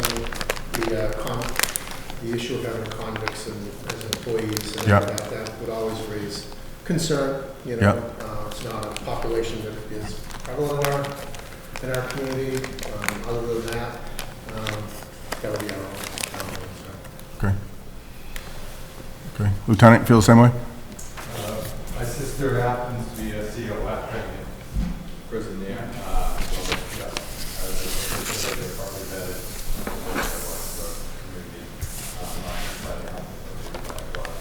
Yes. Agreed. Okay. Perfect. Thank you. Thanks. Sorry for calling you guys on the spot. That's why we're here. Great. So we have a motion and a second. So we have a motion and a second. Any further discussion? Hearing none? I just want to say, I think there's been a lot of talk about protecting the community, and I think that's all very warranted, and we'll make sure that happens through the TIF. But I also think that Hopkinton is the kind of town, and the people are the types of people that want to give others a second chance, want to give others a third chance in life. We all make mistakes in life, and I think our community recognizes that as a whole. And I think that our community would, as long as it's safeguarded, welcome the opportunity to be part of a process that does give people a second chance. And I feel that way, and I think a lot of people would agree with that. And just like the safeguards we just talked about in the previous one, that they have the security and all of that, and again, it's bringing marijuana testing, which is testing we're looking for, and then having your company come in and take over a very large building and bring it back to life. It's with all the security in there also is wonderful. Thank you. Commendable. So I am also in favor of giving people second chances. But I sit in a chair that I have to vet what second chance is given. I mean. Yes, and who receives that second chance? You get 3 speeding tickets in a year, you lose your license, you get a second chance. You know, you go spend 15 years at Sousa, it's not for shoplifting. No. And even if it's not a violent crime, it sounds to me that through existing data, like your safeguards right now, something could sneak through. I worked at Framingham too for a couple of weeks, and it was a horrible place to work. But and I don't know. I'm not an HR person, but I don't know if you can say that you're going to market yourself strictly to female cons. I think that's discriminatory. No, we're not. We said primarily. We said chance. primarily because with other kind of gender roles now that we have, we can't necessarily say just women or, et cetera. Or I think it's a great argument for Mr. Tedstone to continue on the Board of Selectmen for many terms to come.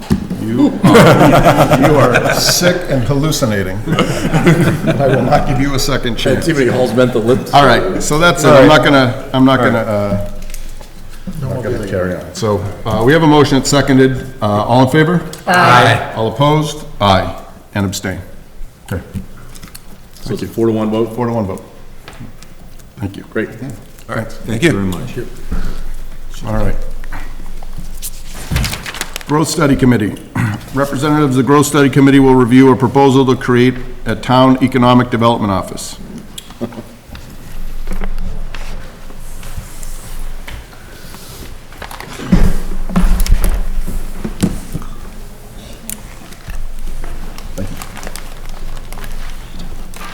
Good evening. Hi, good evening. Welcome. Amy Ritterbush, 54 Grove Street, and I am also the chair of the Growth Study Committee, and I have with me tonight Brandy Young, 3 Door Lane. and also Tim Brennan, 1 Spring Street. okay.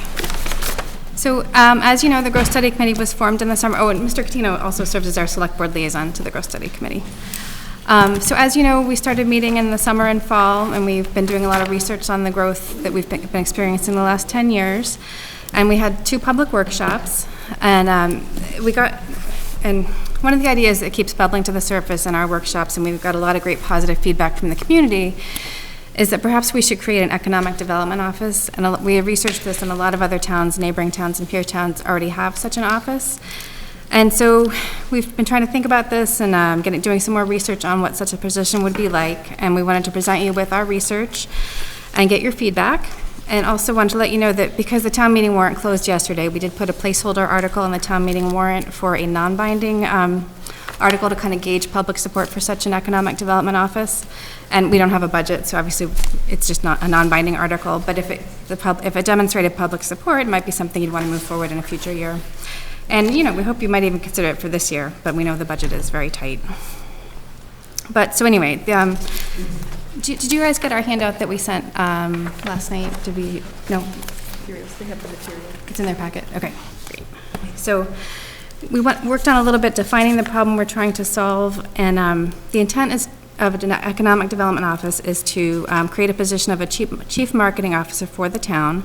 Much like the role the Commerce Department plays in advancing economic interests at state and federal levels, a town economic development office can serve as a central point for marketing the town to the outside world, be a connector to the commercial real estate industry, and facilitate business interests at all levels, dealing with site selection, permitting, other services, and also particularly important for the downtown corridor project. We know that the businesses are really going to be hurting during that construction period. This person could help serve as a liaison and communicator between town hall, the contractor, public safety, and all local business interests for the duration of the project. And unlike our Chamber of Commerce, which is necessarily self-interested, the Chamber of Commerce they run their own businesses and have their own interests, and they're working as volunteers. A town economic development office would be a town advocate working in the town's interests instead, kind of looking more at the big picture. All right, so let's see. Then we did a little worksheet here that I think you have. So the expected outcome would be reduce the vacancy rate through enhanced communication between the town and the commercial industry. Significantly increase downtown vitality, provide a new indirect liaison to the larger corporate citizens on South Street and Elmwood Park, support and maintain our ratio of, right now we have 16% commercial industrial to about 84% residential, and we wouldn't want that ratio to decrease, and we'd have less commercial. So we want to at least maintain that ratio. And then we would want to create measurable growth in restaurant and hospitality tax revenue. And based on looking at other towns, we kind of guesstimated that it would be about $70,000 salary a year, maybe $40,000 in benefits, and $5,000 for office expenses. So about $115,000 a year. And we looked at Ashland, Westwood, and Lexington to get those estimated numbers. We have a chart in the back about the 5-year cost. And so over 5 years, we were guesstimating about $791,000. And we just noticed a typo tonight. It says it will require, I think, $4 million in new commercial growth to break even. And as I was doing the math tonight, I think it's more like $6 million a year in new commercial growth to break even. But we will double check that and get back to you. Let's see. What was the other? Another thought we had last night was that if you didn't feel confident that this was a good fit for the town, you could, instead of hiring a permanent person, do like a 3-year contract with someone, and then you could reevaluate it after the 3rd year and decide if it was really had been worth it or not. Let's see. And the benefit to the town is increasing the commercial industrial tax revenue, no deterioration in the ratio, regional engagement and outreach to the community, enhanced employment opportunities, and increased amenities like retail, hospitality, lifestyle services that affect the quality of life and that our residents would enjoy, as well as new employers looking to relocate to the town. And then we listed some strategic objectives from the vision statement. In the vision statement from 2015, we say we want to encourage new growth and redevelopment consistent with our values and desires to protect the unique features of the town while allowing expanded employment, housing, and revenue opportunities. Ensure that future growth provides an appropriate balance of distinct residential, commercial, institutional, and government buildings and public spaces reflecting the attractive and historic character of the town. Encourage public and private partnerships that revitalize and invigorate the downtown and creating a more vibrant, walkable center with an exciting mix of stores, offices, services, and restaurants. And then there were similar goals in the 2017 town master plan too. I'm not going to repeat them because I think they're pretty similar. Let's see. And then just the final point, as part of our research, we learned that compared to neighboring towns and peer towns, Hopkinton's school-age population is 23% of the general population, and that was the highest of all our neighboring towns and the peer towns we looked at. And our over 65 population is lower than our neighboring and peer towns, and our population of the ages 25 to 35 is also lower than the neighboring and peer towns. So we're wondering if we could be doing more to attract more younger residents without school children yet, and doing more to retain our residents once they turn 65. And amenities like stores and restaurants could be things that could help attract these and retain these age groups, and they would also be attractive to employers considering moving here. So we hope you'll consider this. We know you have a tight budget, and I know that there's a potential for an override, but if you do end up putting an override forward, this might be something to add to it that would be for future planning, and it might not pay for itself in the first year, but in the long run, it might improve our commercial residential ratio. So we welcome your feedback, and if you have anything Yeah, and I just want to kind of add to her point. As you look at step back and look at a macro picture of how Hopkinton compares vis-a-vis some other towns in Metro West, there's 13 towns that we looked at. 10 have actually a dedicated website for business development. I think 9 of those have a committee dedicated to business development, and 5 of those had a dedicated officer. So we think that there's an opportunity here to have somebody who is dedicated to focusing on bringing businesses, the type of businesses that we want to, into the community. How that's funded, I think there's a couple different options on the table, but I think Hopkinton's probably not getting their fair share of the businesses that are coming out to Metro West. You look at those towns that have economic development officers, the ones in Marlboro, Westboro, they have seen a significant uptick in commercial businesses and i.e. commercial tax revenue as a result of having an officer in place. And in many cases, it's just not one officer, it's a team. So we think, by having a focus on that and having essentially a hunter going out there and hunting for those type of businesses that we want to bring in, we think that over a period of 2 to 4 years, 5 years, I think the analysis looks at, we think that position is going to be able to pay for itself and be able to kind of help grow, not just stabilize, but I think grow that commercial tax base for the town. Good. Okay. Chairman, Mr. Kamala knows that for the past 6 years or so, I've been asking for something like this. And we have made incremental steps. We brought in the grant writer to try and bring in some more issues. You know, back when CVS was coming in, and people were sending us messages, "You're on the Board of Selectmen, why didn't you select better businesses?" It's like, well, that's not what we do. And that's what I was trying to have Mr. Kamala see, where we can fit it in the budget.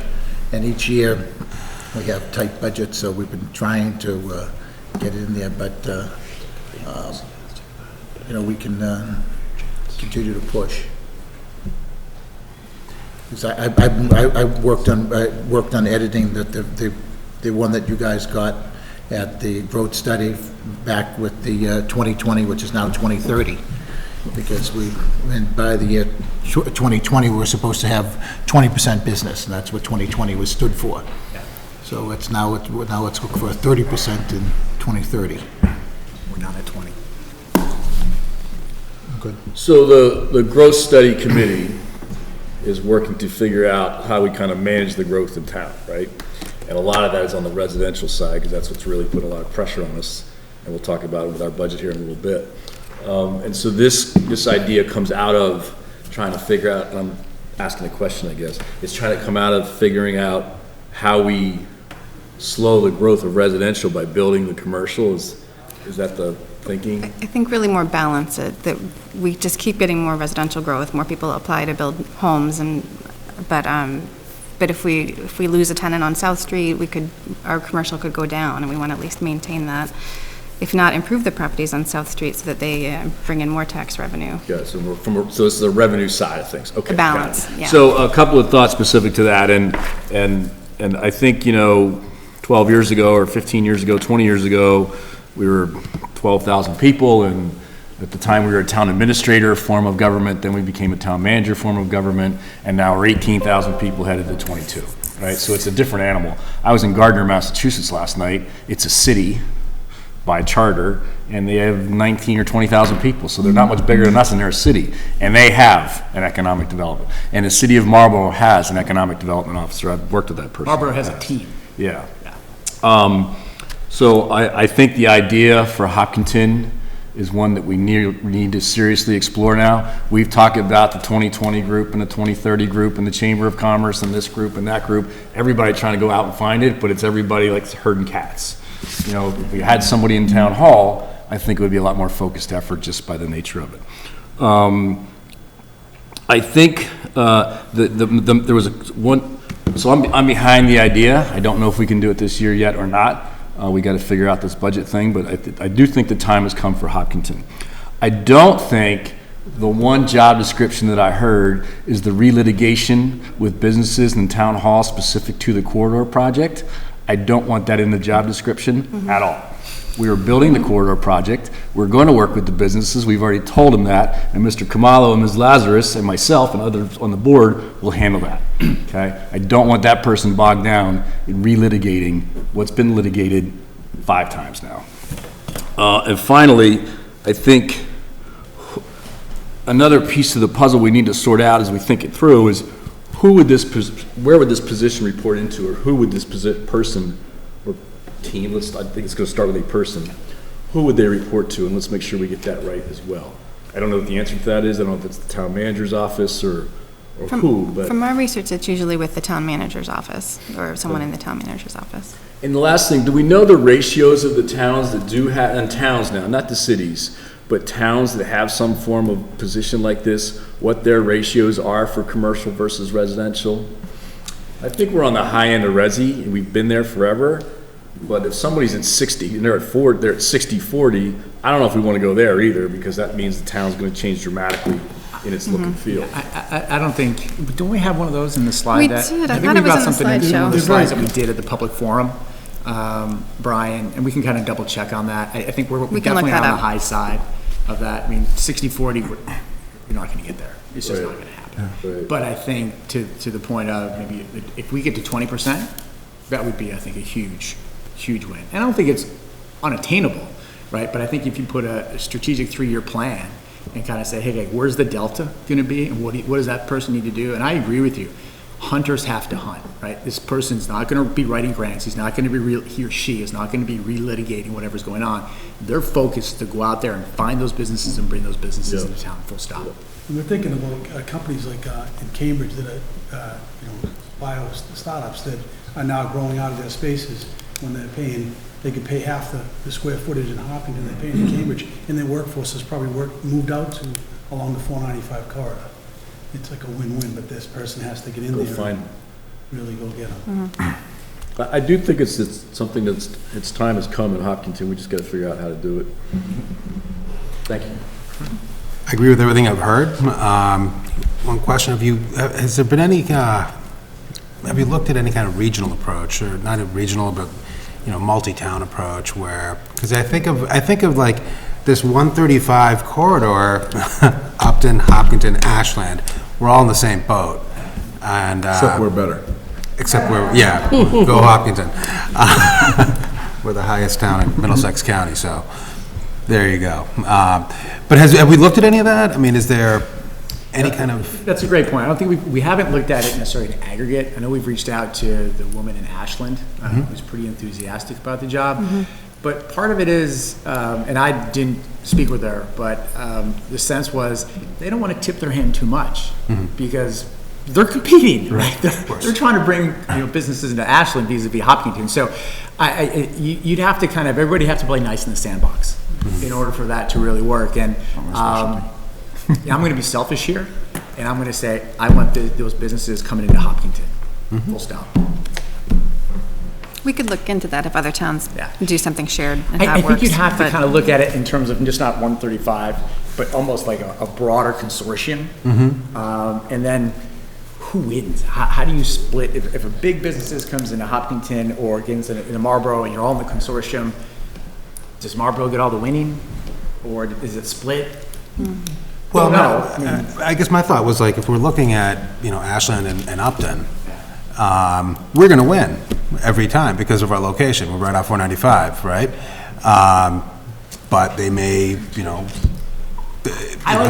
some towns may, some companies may want to be a little further away from, We should win, but if the woman from, if we don't have a person, the woman from Ashland is beating down those companies saying, come to Ashland, come to Ashland, come to Ashland, then we're already behind the 8 ball because we have no one pushing Hopkinton on that company or service or whatever it may be to come use our space.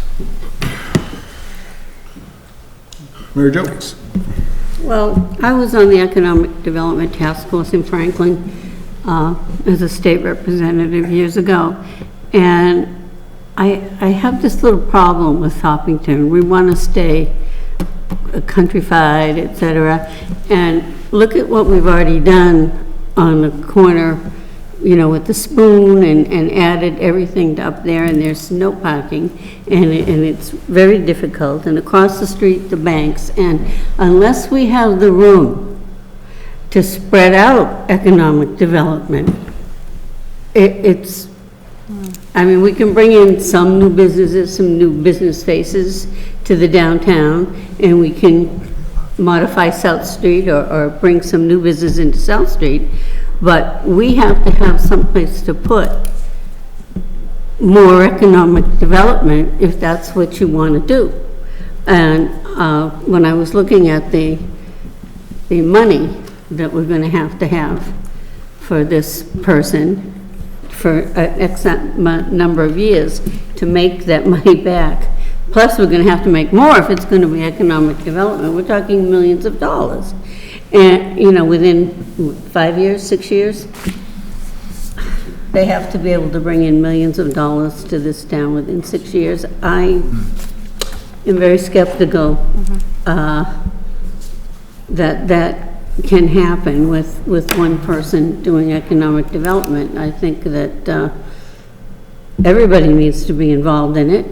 The chamber needs to be involved, and maybe that is the person to gather everything, but new growth in the town. We need to know where we can put it, what kind of businesses do we want, how do we want to develop this, it's not just let's hire a person to do this, because that's going to be not such an easy thing to do. Yeah. I've done it and it's failed in places, so. I think that's a fair point. You know, we gotta look at I the don't know, I growth mean, picture.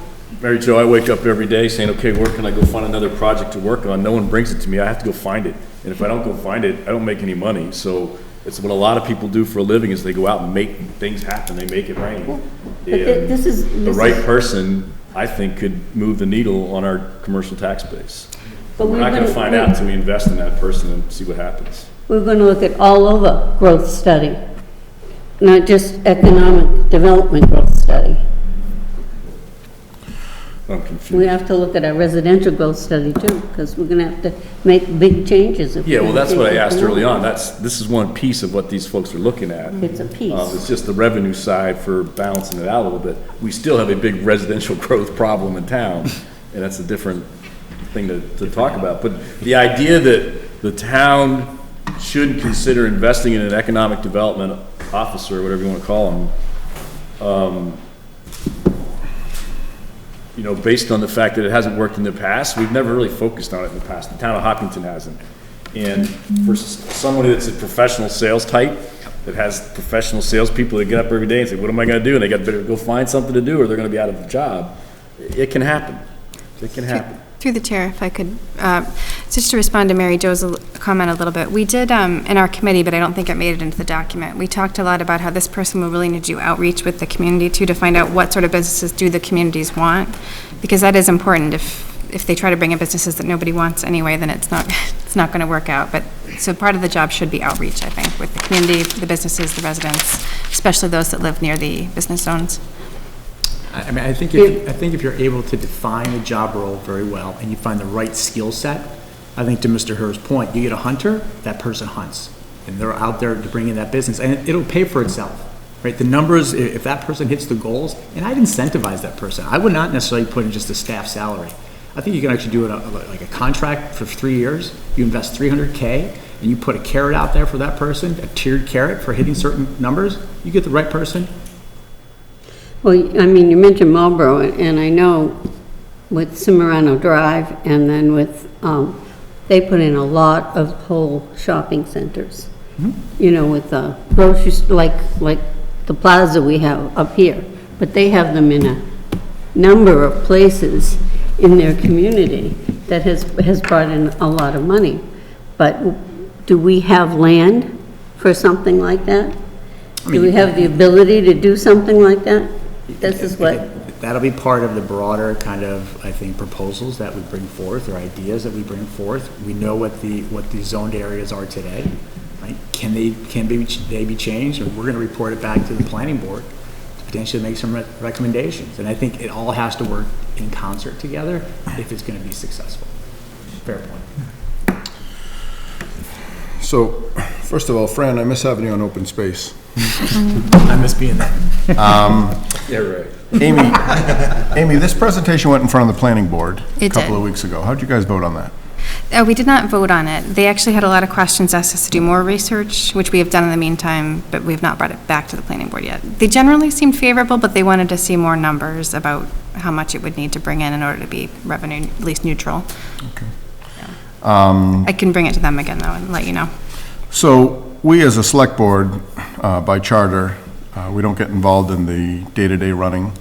So we can't look at Mr. Kamalu and say, I want you to put $100,000 aside to do a, economic, whatever you're doing. Development officer, sorry. But he certainly, Mr. Catino, like, to his point, since I've been on this board, Mr. Catino's been throwing that term around for 4 years now. So how is the staffing proposal linked to the charge? Of the growth study committee? Yeah. Let's see. I have to look up what our aims are. Proactively manage growth. I mean, You want me I look at it right aims? there, full stop right there. Proactively manage growth. It's managing the commercial growth, balancing out with the residential growth, and kind of having a vision for 2025 or 2030, that there is some balance, and the residents are going to be overburdened with the tax base if we don't continue to kind of maintain or grow our fair share of the commercial base out there. Because you look at the growth, and again, depending on how you want to define growth, we'll just use the kind of macro term. You look at the commercial growth in Westboro, you look at the commercial growth in Marlboro, and you can even look at the commercial growth in Milford.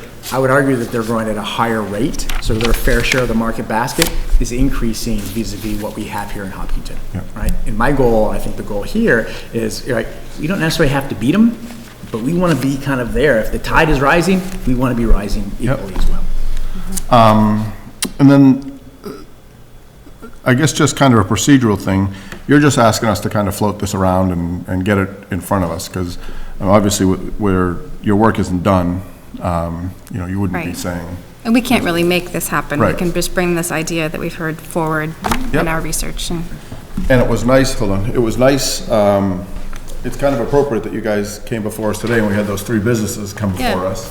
And I know, just kind of driving through the center of town, it looks like we've got to be getting close to 100% capacity now. It's nice to see a lot of these empty storefronts being filled.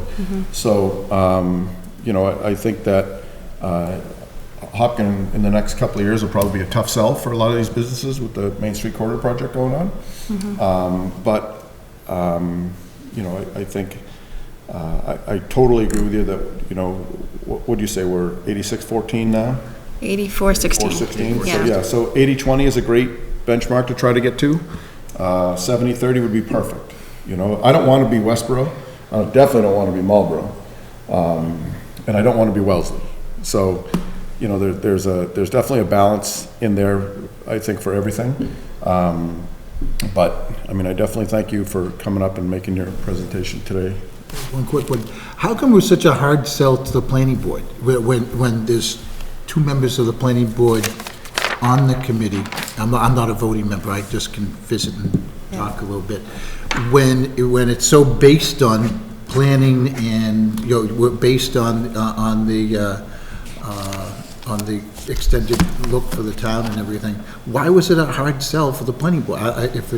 well, the majority of them actually spoke favorably about it, but we didn't have the presentation as put together as we do tonight when we brought it to them. So based on their feedback, we went back and did additional research. So and you can watch the tape, but I don't think they were really negative about it. They just wanted more information. But I can get a more firm answer from them. Thanks. Okay, thank you. All right, thank you. Thank you. All right, Fruit Street Bridge, MassDOT, the Select Board will hear from John Westling and the representatives of MassDOT regarding replacement of the Fruit Street Bridge over 495. Good evening. Good evening. Thank you for having us tonight. Thanks for coming in. My name is Ryan McNeil. I am the MassDOT project manager for the I-90 495 Interchange Improvement Project. This is Jonathan Kappas with HNTB Corporation. The intent of the presentation tonight is to solicit the board's input on what the approaches on Fruit Street to the bridge of 495, Fruit Street over 495 are going to look like. Fruit Street is a local road that happens to be associated with the interchange improvement projects. I can talk about that a little bit, but it's a local road, and we truly want the select board's input, the town manager's input. We've met with several of the town departments, and I think the presentation that you have in your packet and that we're going to show tonight has unanimous support from the boards, but from the departments. But we wanted the opportunity to present to you tonight. The 495-90 Interchange Improvement Project is an important project for the Commonwealth that we're aggressively developing. As part of that project, we are required to replace the Fruit Street over 495 bridge. The vertical clearance over 495 is too low for the future configuration, and the piers, the existing piers and the existing abutments are in the way of the future alignment. So we're going to be replacing that bridge. As part of that bridge replacement, due to constructability and staging requirements, that bridge is going to be wide enough for two 11-foot lanes, 2 5-foot shoulders, one on either side, and 1 5.5-foot sidewalk on the other side. That's what the bridge replacement is going to be. Beyond that, the approach work from Saddle Hill Drive to Huckleberry, again, is a down road. We've got a concept here tonight that I think has support from the town boards that we'd like to show you. So with that, I turn it over to Jonathan to show a photo of the existing bridge. Yes, So sir. just a quick question. Yes, sir. Mr. Westerling, is Fruit Street a scenic road? Yes, it is. So really, we're bound by a lot of stuff. We can't really cut trees or widen the road too much, or? That's correct, Mr. Chairman. We made that point when we met on January 27th, that it's any relocation or movement of walls requires the planning board to weigh in on it through a scenic road plan application, as do the cutting or removal of any trees greater than 3 inches in diameter. Yep, okay. Thank you. And we're going to talk about those impacts a little bit here. And again, we're providing you an option for your consideration. We're really looking for a unified voice from the town on what you'd like us to do for Fruit Street approaches. Yep, so I'll skip ahead since Ryan covered a lot of these items. The Fruit Street scope, again, adds a sidewalk on the south side and bike lanes in each direction from Saddle Hill Road to Huckleberry Road. We are also, as a course of the need to raise the vertical clearance on Fruit Street, will improve the sight distance and the substandard vertical curve that is currently at the intersection of Fruit Street and Saddle Hill Road. And I'll show that in a picture. Can I just jump in real quick? The bike lane you referenced there, is that on the road? Yes, sir.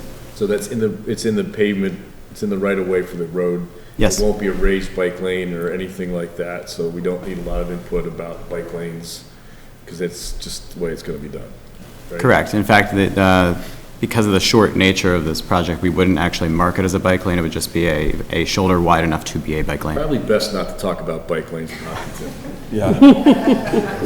We just went through a Fair enough. big process, so I'd drop that if I were you.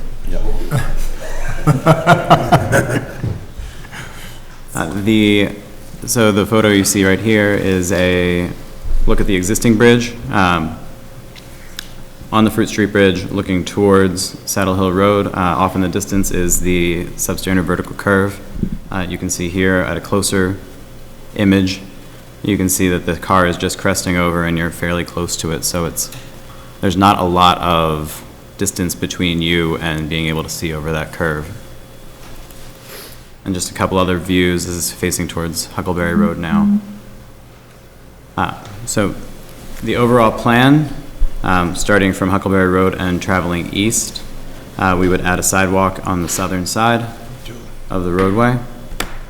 And you can see there's a new crosswalk across Huckleberry Road connecting to the sidewalk that is on Huckleberry Road. We would cross over Fruit Street and then continue all the way to Saddle Hill Road. You can see those two shoulders on either side. There is no sidewalk on the northern side, and this cross-section is consistent with the cross-section on the other MassDOT project for Fruit Street over the MBTA and Sudbury River. Two quick views of the cross-section. This is the cross-section that would be on the bridge. This is what is needed to construct the bridge and maintain traffic on the bridge. Is that a Porsche? When you draw cars BMW. for rendering, sometimes you want to have fun and draw cars that are fun to draw. Next time, can you do the Budweiser Clydesdale? It's like a drag race on Fruit Street. And then this is a section, you can see, I'll flip back very quickly. There is a section line through Fruit Street, just east of the driveways, and that's where we're looking at this cross-section right here. So you can see that there is an existing wall at the top of the hillside that would be relocated to the back of the sidewalk as a result of the widened roadway. There are, within the town right-of-way, 47 trees that would be impacted. However, the benefits would be full bicycle accommodation and pedestrian accommodation on the southern side of the road. I got a question to the chair. This is logistics. Is this going to be built sort of like the Como Bridge next to Tappan Zee? They're adjacent to each other? Or are we going to be without a connector for months? Is this one, is the Fruit Street Bridge coming down and then a new one going up? Or are we going to, it's... I'll give the general answer, and if you want more details, I'm going to turn it over to Jonathan. The answer to that is no. It'll be staged construction, it'll be staggered. The current plan is to have one lane crossing the bridge at all times during construction. It'll be controlled by temporary traffic signals on either end, but you will have that passageway throughout the duration of construction. Okay, cool. So we can click back through those typical cross sections, but in general, we're working diligently towards a 25% design submittal. There will be a 25% design public hearing out here in the towns. Probably May, June of this year, where we'll kind of roll out the overall design to general public and stakeholders and anybody who wants to, who has any interest.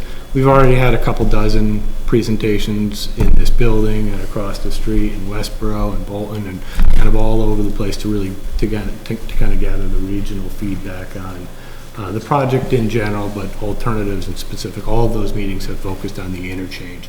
Again, we're here tonight because it's a local road, and we'd truly like your opinion on how you'd like us to approach this. I've been to a bunch of those meetings, so. Yeah, excellent. So, from us, Mr. Kamala, there's really nothing for us to do right now, right? This is just kind of an informative, or do we need to act on something? There's a need for action, namely that staff has presented a recommendation in support of the plan as presented tonight. Therefore, the ask is for the select board to authorize the town manager to submit a letter of support for the project as presented to the appropriate authorities.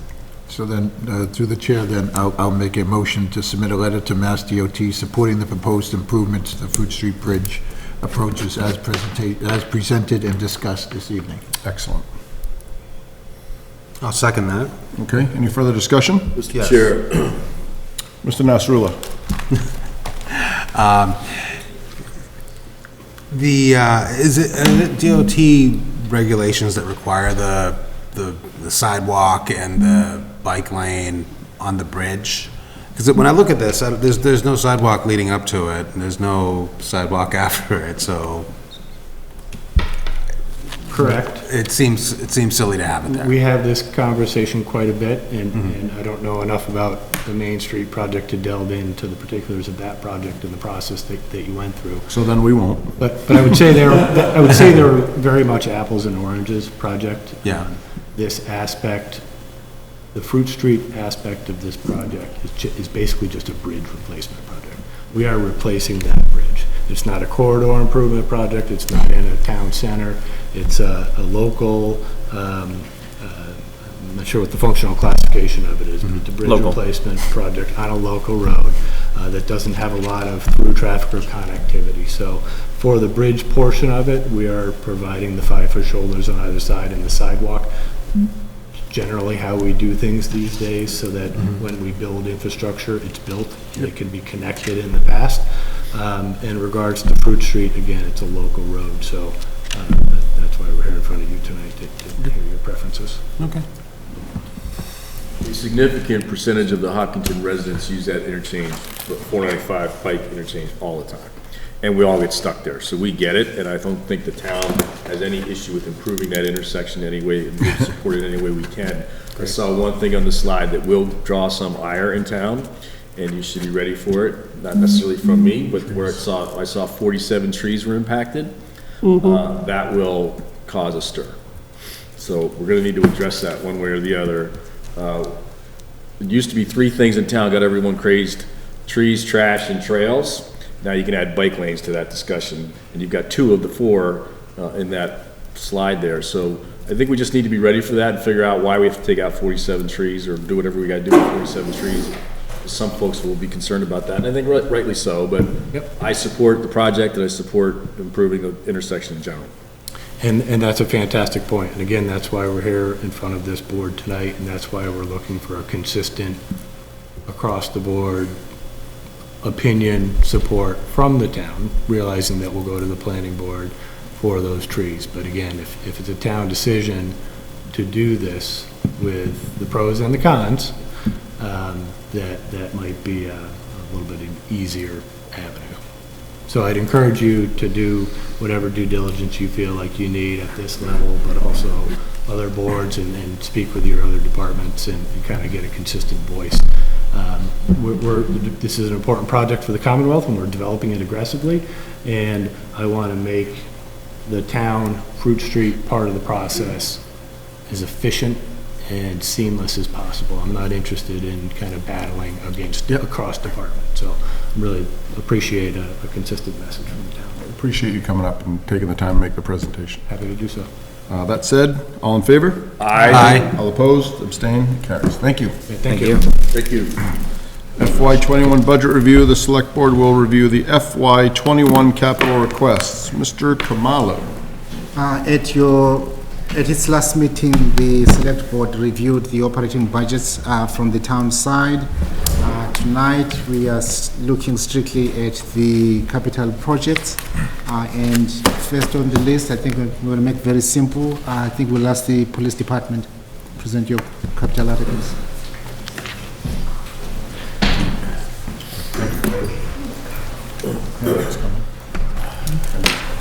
Good evening.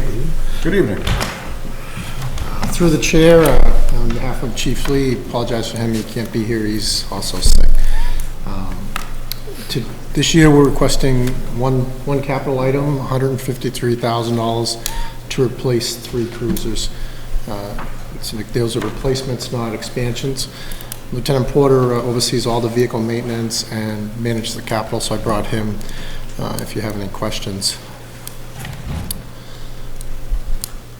No, I mean, this is something that comes before us every year, and I think we attempted to kick some of the, not we, but some of the people, old board members, I can't even say old board members, past board members, tried to kick the can down the road a little bit, and I don't think we have there's no wiggle room here, right, Mr. Kamala? In fact, this is a modest request considering that they're only looking for replacement and not accounting for the increase in size of the force. Right. So, what do you need from us? When these come up, I mean, are we saying we approve them, or are we saying? No, at this point, simply ask questions, and at some point, we'll go through the list. Okay. With a standing motion to approve. I have no questions. Okay, well, to that point, that we're just doing replacements. Now, we just hired 3 more officers. The most important. Just those 3 officers replaced the 3 that left. We didn't expand our force. We expanded by 1. Okay, I just want to make sure that we're getting people, we're getting officers out, and if we're not getting more vehicles, are we using all of our officers in the most efficient ways? So Lieutenant Porter and I spoke of this. We actually have grown during the period where our officers were out injured prior to the retirement, so there are additional bodies. And could we use 4? Sure, yep. Absolutely. We're going to end up with increasing the number of officers in a cruiser, increasing the idle time, increasing the miles, but Chief asked for 3 at this point, given the budget and all that.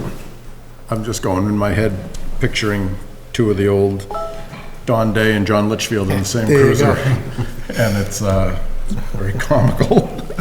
But fortunately, you're hiring all young little guys, and people, so they'll fit. I have no other questions for the. Real quick, so it's basically $51,000 per cruiser. That's fully outfitted and Correct. That's So okay. there's a transition year going on where we're trying to switch to hybrid vehicles for gas mileage and for longevity in the long run with the vehicles. So unfortunately, by switching to them, the increase jumped a little bit because a lot of the old equipment won't fit into the new style cars.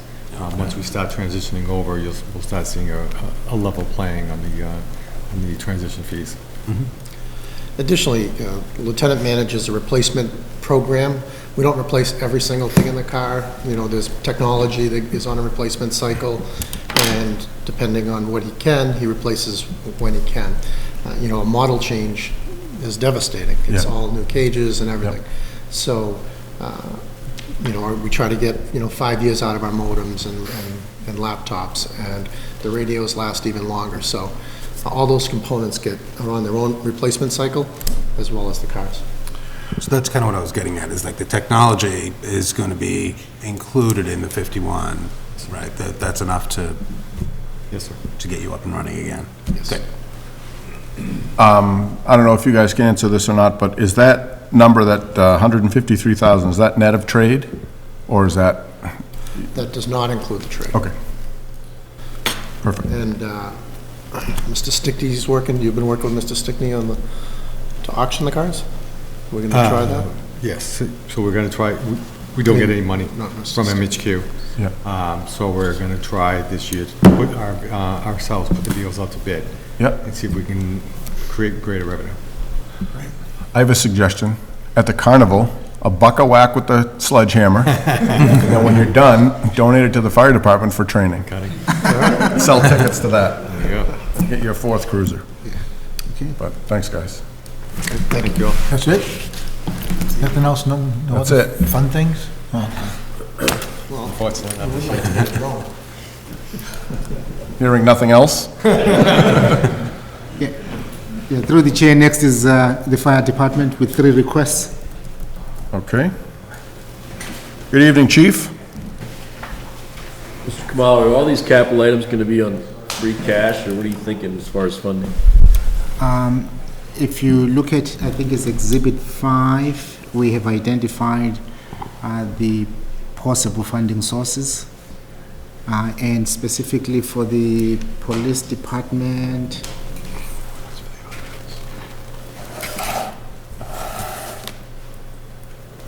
give me 1 second.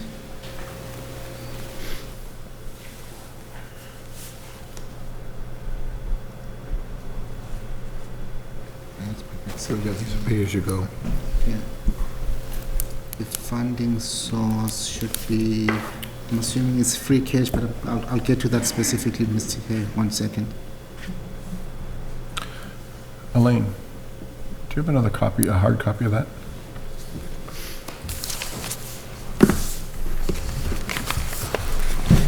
Thank you.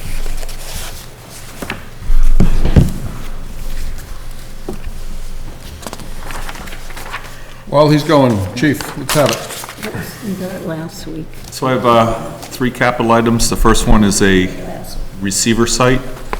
We have a area in town in East Hopkinton that is especially weak for our units when they're out on a portable radio. Part of it is when we did the Verizon switchover, the police had a location out in Holliston that reached into that area. It would have been cost prohibitive for us to try to utilize that site to continue on with Verizon. We were hoping to pick it up with our Kinder Morgan site, which is covering all the new development over on the northeast side, but it's not covering it well. So this proposal includes, we've started to have an assessment so that we can verify that a site, should it be found, covers it. I just got literally yesterday got some of the paperwork back that shows some of the areas that we're looking at would probably do it. There's still a little bit of cost question here on if it's not say a town-owned building or an easily accessible site, it could add another $20,000 to $25,000 for some specialty equipment to complete it. Yep. That's the short story. Okay. Want me to do all 3? Sure. So the second proposal is a our engine 4. It was, it's slated to actually last us another 10 years. It's struggling right now with a lot of rot in areas, especially in the underneath, getting into some of the railings.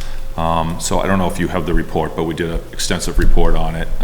Had our vendor just go through it head to tail when we did our last chassis inspection, and we would need to do something this year to have it extend out if you wanted to grab the whole 10 years as designed. If not, it's gonna go quickly from this point on. So I have another engine coming up in 2 years. I like this engine. I think it's worth investing 100 grand now and getting 10 years out of it versus trying to rush in and add another.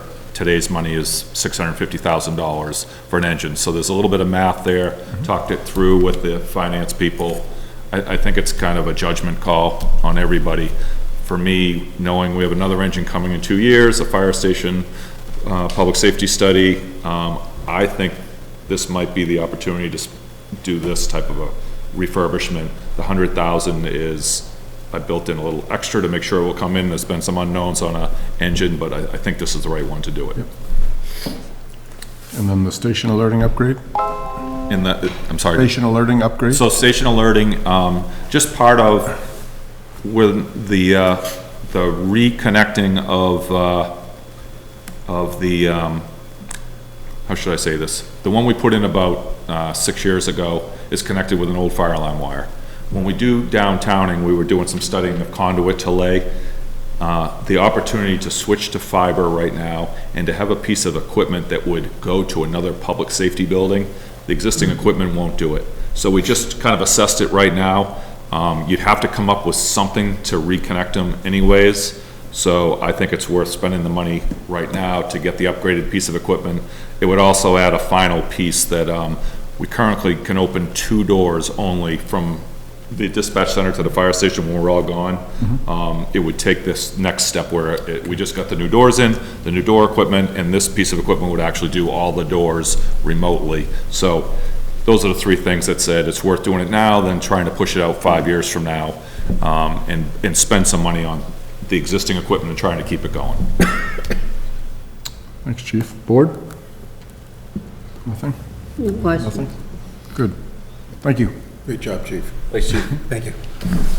Through the chair, as Thank we're you, setting up, as we're setting up, in answer to Mr. Hare's question, the 153,000 for the 3 cruiser replacements is coming from free cash, and as well as the station alerting upgrade for 70 and the engine 4 replacement at 100,000.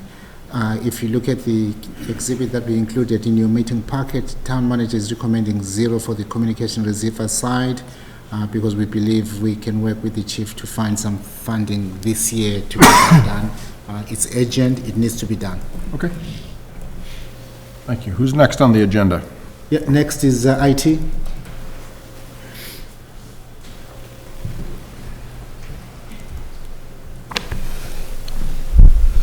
Good evening. Hi, Josh.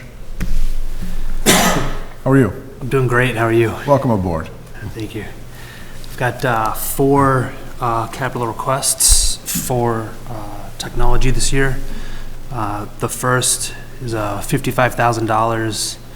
This is to upgrade the core fiber optic network, the municipal area network that is in existence today between town buildings.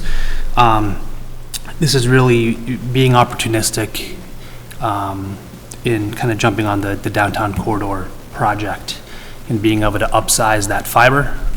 It's going to be buried underground, kind of future-proofs us. This is not something that we would want to be revisiting 5 years from now, right? So if we're ever going to do it, this is the time to put that fiber in.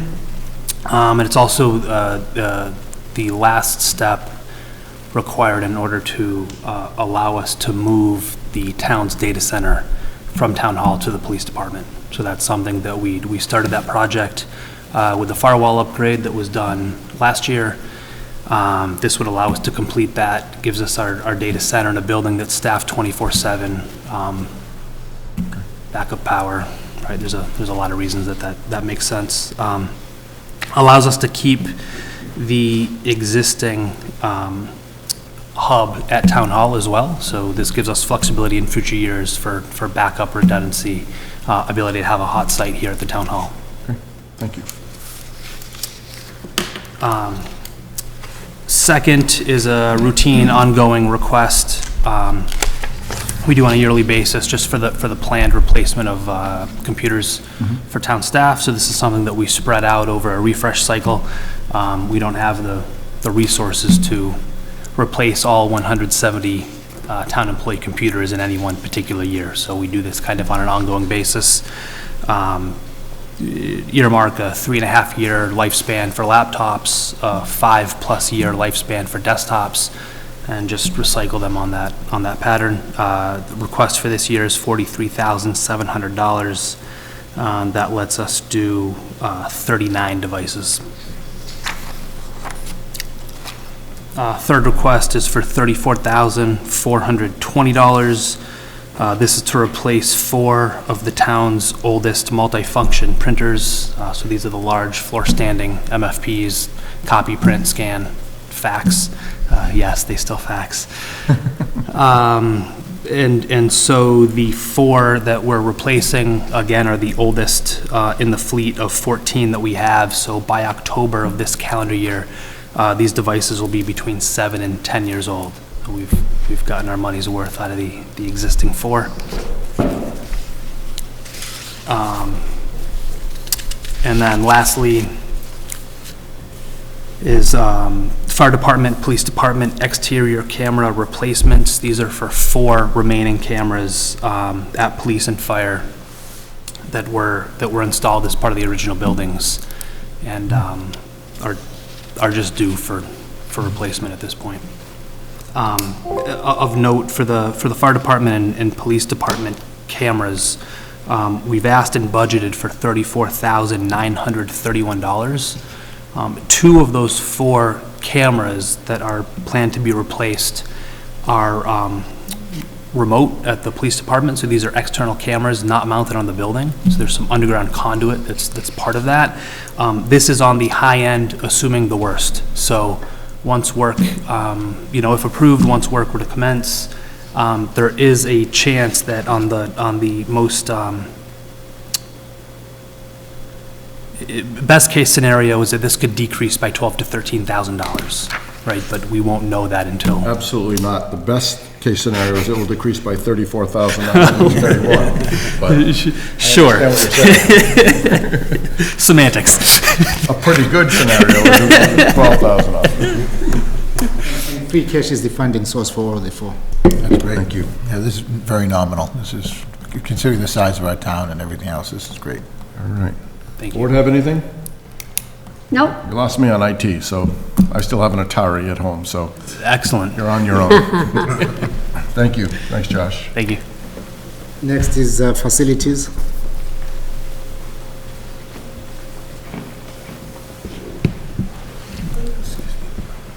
Hello? Hi, Dave. So you know what I'm doing? Thank you, Dave. Oh, you're welcome. Good evening.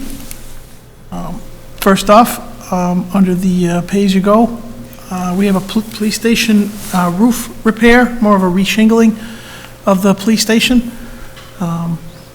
It's an estimated currently at about $100,000.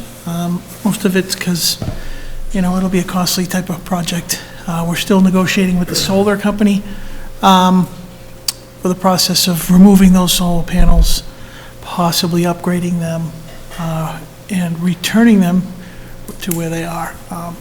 So currently, right now, it's just a $100,000 project. We've looked into warranty from the original construction. We still have some discussions with the actual shingle manufacturer. Slim chance, but we'll try. Maybe it was a faulty product that they gave us, which caused the shingles to kind of curl. But what I'm looking at is the likely cost of doing the reshingling project. So if those get warranted, all they're going to do is warranty the product, not the labor, right? Correct. Saves us some. Saves us some. Okay. Board, anything?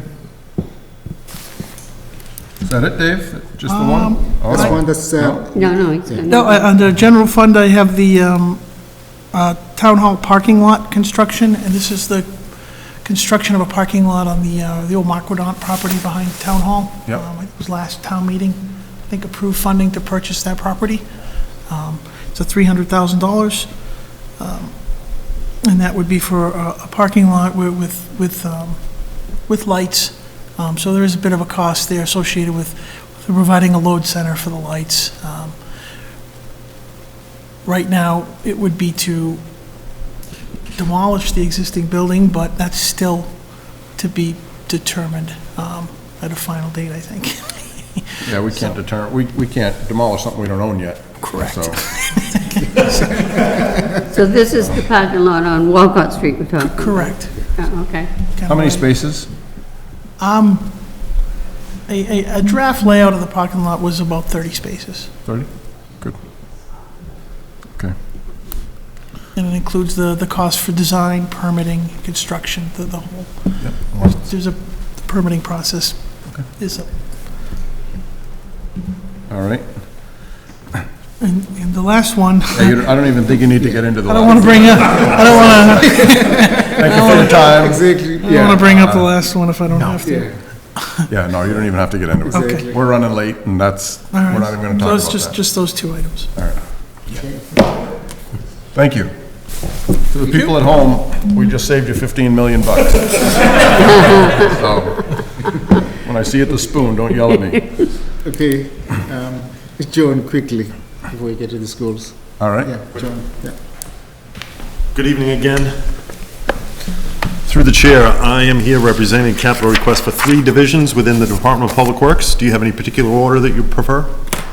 Most important to least important. All right. So, for the Highway Division, we have a request of $51,000 to replace a 27-year-old chipper that does not have modern safety features and puts our employees at risk of serious injury when chipping trees and brush.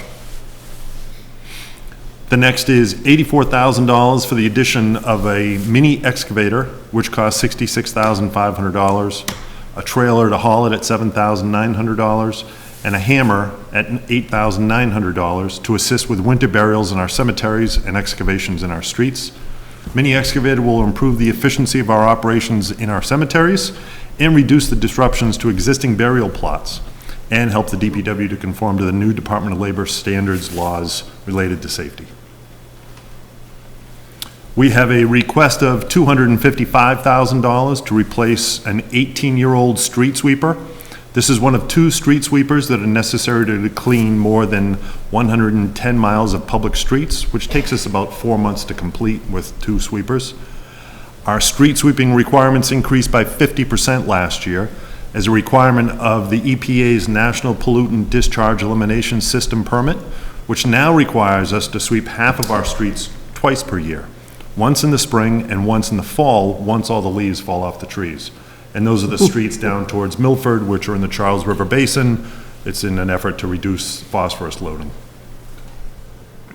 And the last for the Highway Division is $120,000 to replace an existing stacked boulder wall on Elm Street at the intersection of Wood Street, which poses a threat to the motoring public because it is not structurally sound and loose boulders fall off into the travel way. The existing wall is also too close to the edge of pavement and gets struck by truck traffic. So on that one, that was one that would, before you were here, that would routinely get hit by Harvey's trailers. And I know that it's been Mickey Mouse throughout the years. Okay. Board, do you have anything on these? Okay.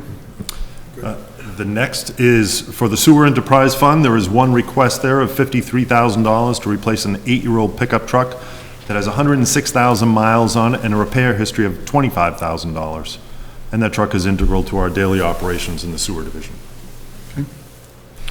And then in the Water Enterprise Fund, the first is a request of $40,000 for the cleaning of 2 Alprilla Farm wells, the only 2 Alprilla Farm wells, to maximize their water supply volume and water supply quality, It essentially cleans the screens and rejuvenates the production of the wells.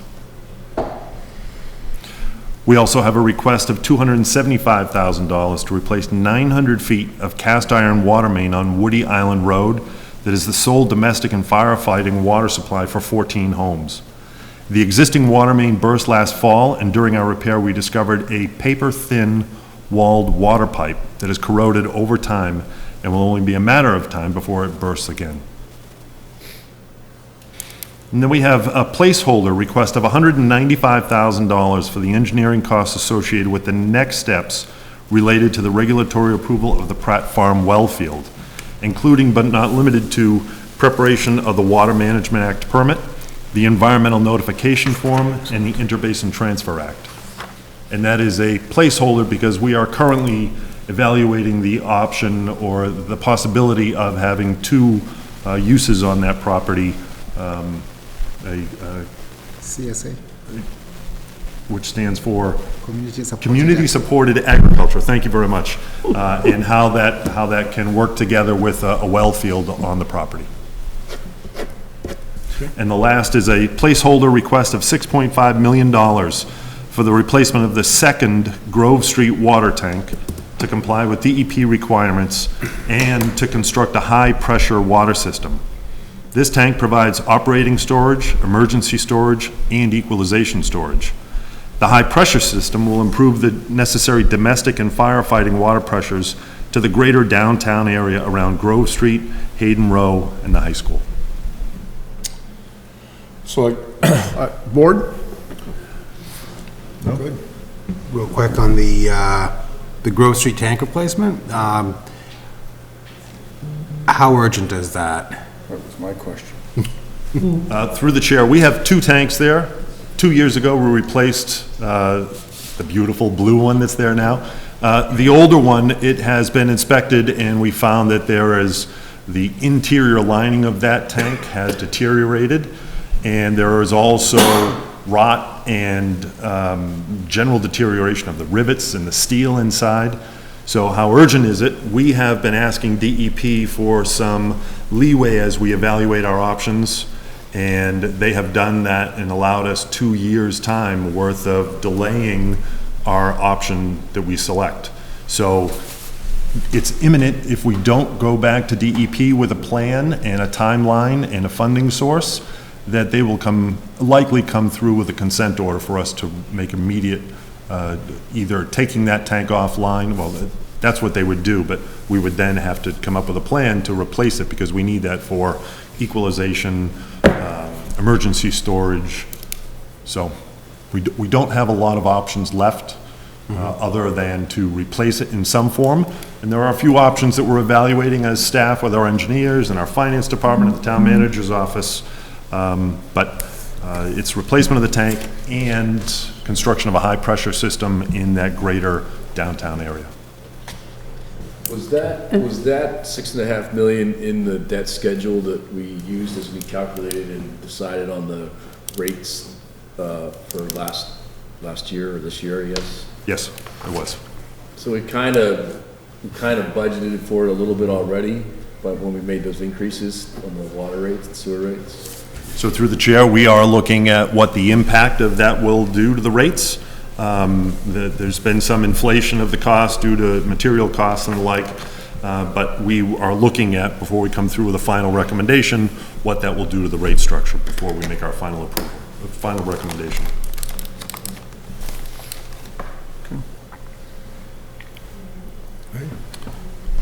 Gotta do it, we gotta do it.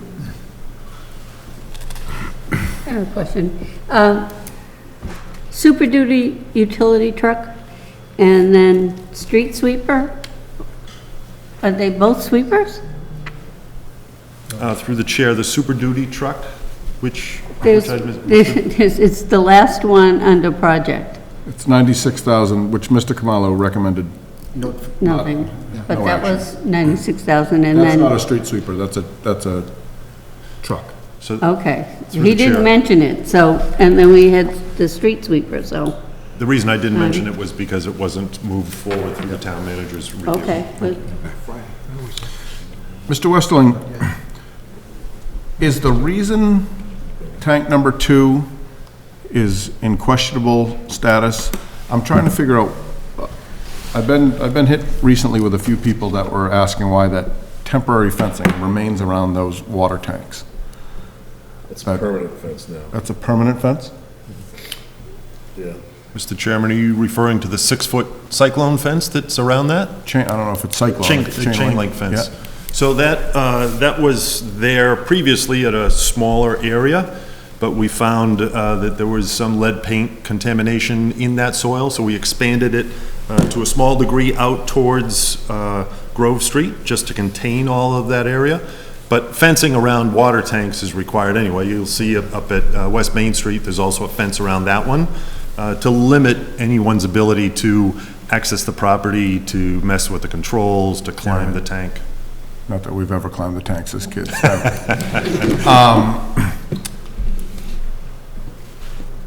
All right, so the fact that our town water supply is right there, and you just told me that the ground is contaminated with lead, that's a huge red flag for me right now.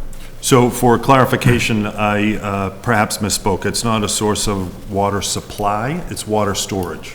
So there's no interaction between the tanks and the water in them and the soil around it. And the reason that it was protected with the fence is because the lead in the soil, it doesn't pose a threat unless it's ingested. So you can't get it by walking on the soil. You've got to actually ingest the soil before you have any problems whatsoever with lead poisoning. Not that we... Yeah, no, I'm very familiar with lead poisoning and how it happens, but with 3 of our schools right there and having that be a known contaminant, I don't know why we haven't, and it's probably above the more, not in the scope of which I practice, but it concerns me that we would have something fenced off with lead contamination that close to 3 schools. So we looked at that previously, and this was maybe 4 years ago, when we found that we did sampling around the tanks before we did any of the work on the tank itself. And what we found was that the levels were no different than you would find around an older home that's painted with lead, but because it's public property and because it was near the schools, we worked with the superintendent at the time to find the best way to limit access and limit exposure to that soil. And what was determined at the time was that a fence would be the most economical way to prevent anyone accessing that. So I was off on a tangent. That has nothing to do with our capital items. So that's my fault for going off on. Sorry about that. I would bring forward a capital item for soil remediation if we chose a different route. Maybe we could put it through our insurance. How's that? Moving on. Thank you very much.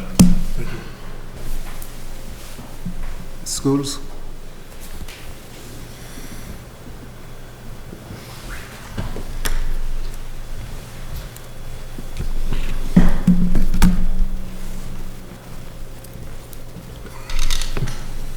Good evening. Good evening. So in your packet, I think starting on page 198 is the presentation that I made for the capital plan, which I'll just run through quickly. The first item is the HVAC district-wide, and this represents 2 units, one at the high school, one at Hopkins. And this will begin a systematic plan of replacing these larger units. There's currently 38 of these units throughout the district. So if we're only looking at 2 a year, it's a significant number of years before we get these all addressed. So this is the beginning of that plan. The boiler replacement, this is the second of the 2 boilers that are at the middle school. The first boiler is in the engineering and design phase currently, and these represent really the largest boilers that we have in the district. Roof replacements, this is a partial roof replacement at both the Hopkins School and the middle school.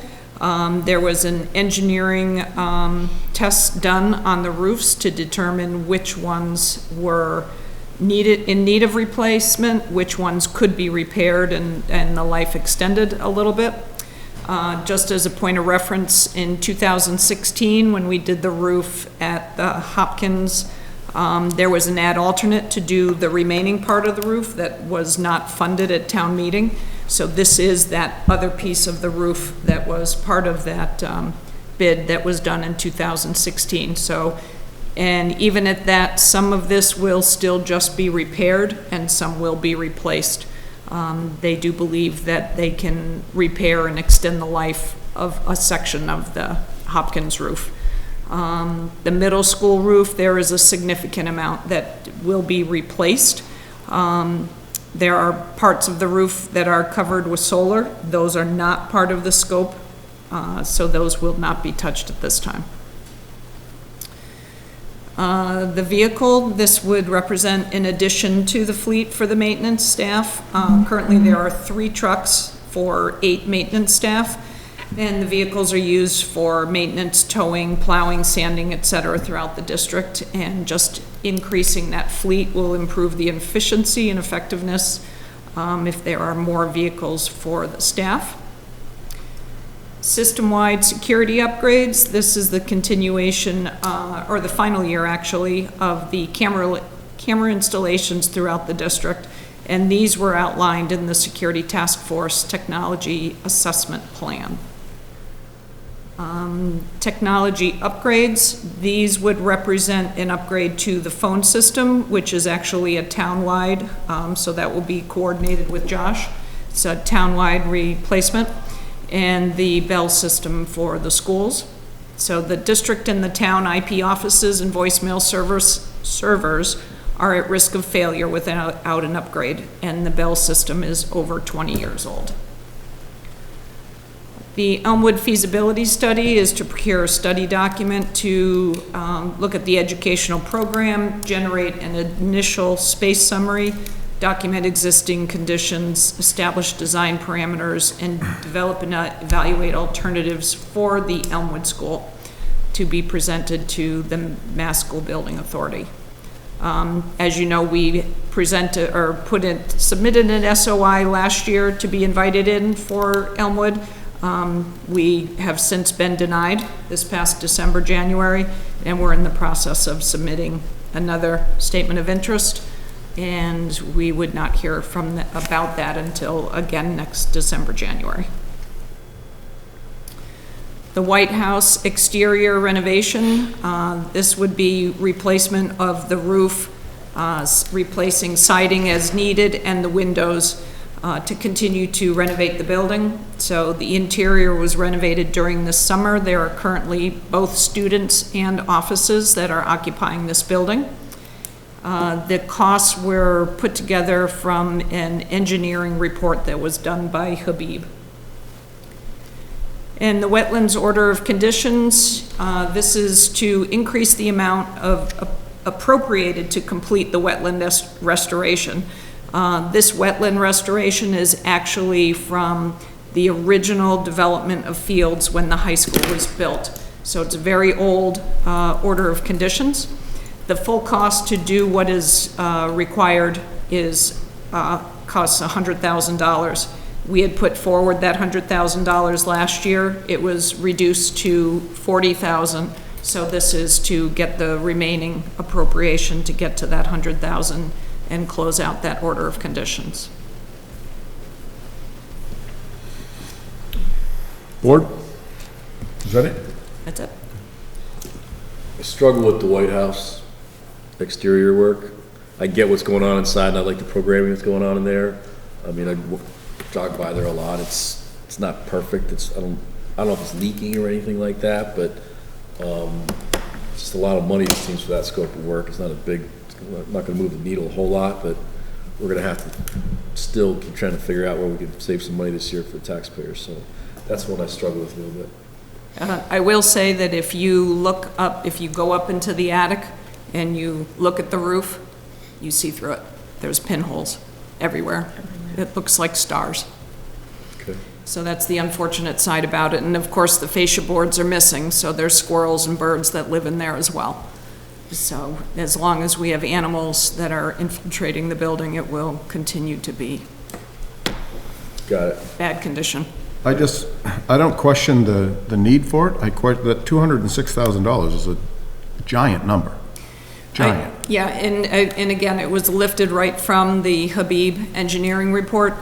It's more costly when we do things with the prevailing wage, which is an unfortunate thing to look at. One of the things that we are trying to do is just go out and at least get the price for the roof, because like I said, the roof and the fascia boards, if you have animals and you have pinholes everywhere, it's not a pretty building to look at. Can we do without siding and paint for a while and windows? But I do think that the roof, at the very least, the roof and the fascia boards. That's a good idea. Let's look at that. Come back with a different number. Yeah, only because 206 is insane. Chair, I've got a house like 4 houses away that I just completely redid, and it's about 8 to 10 times It's very different from residential. I agree with you. Yeah, it's just, wow. And I know that people, if it gets to town meeting, people are all gonna say, wait a minute, I just did my roof. Yep. All right. Mr. Kamalo, I know that the town manager recommendation is not to fund it, as well as the order of conditions. What's the plan there? Yeah. That process.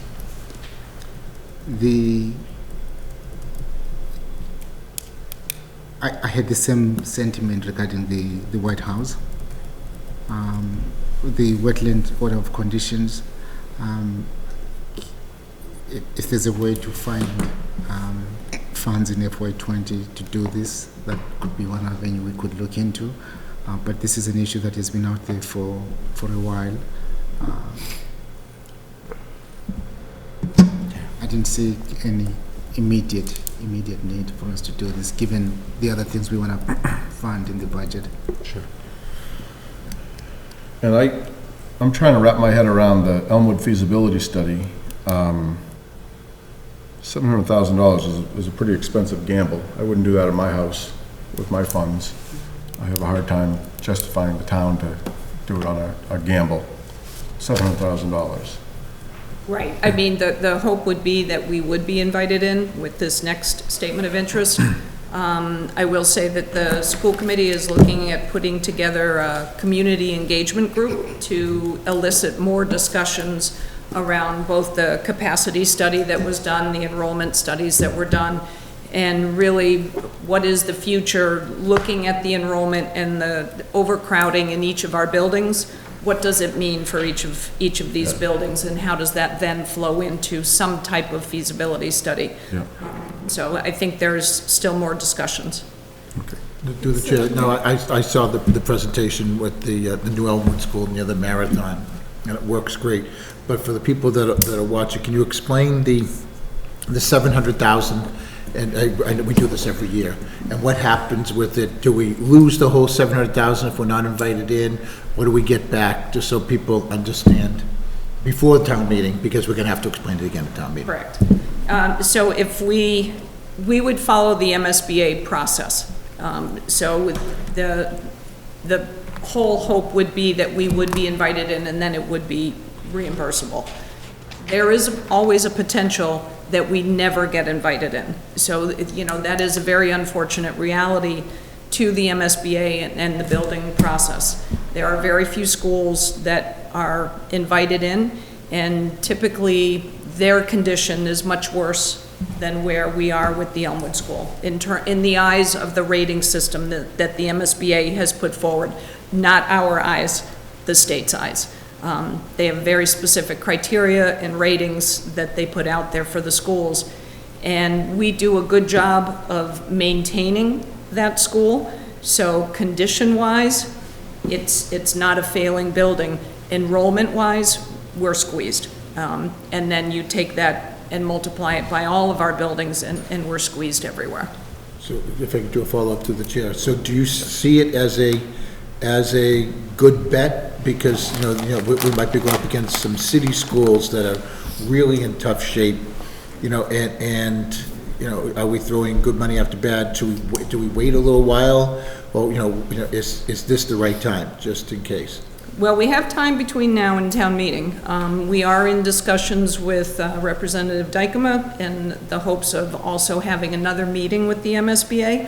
The MSBA did come out for a senior study to the Elmwood School this past fall, so we really thought that was a good sign. You know, the legislature has since also increased the funding to the MSBA.